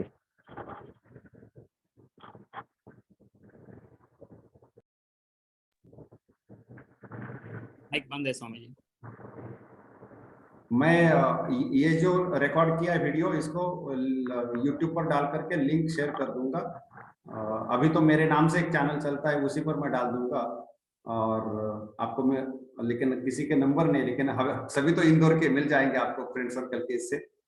तो आप इस वीडियो को सर्कुलेट कर सकते हैं अवेयरनेस के लिए, ताकि लोगों को ये क्या चल रहा है इसकी थोड़ी सी जानकारी हो, तो आगे वो थोड़ी सी इसको सुन करके तैयारी करके जुड़ते हैं तो कांटेक्ट भी पता होगी उनको।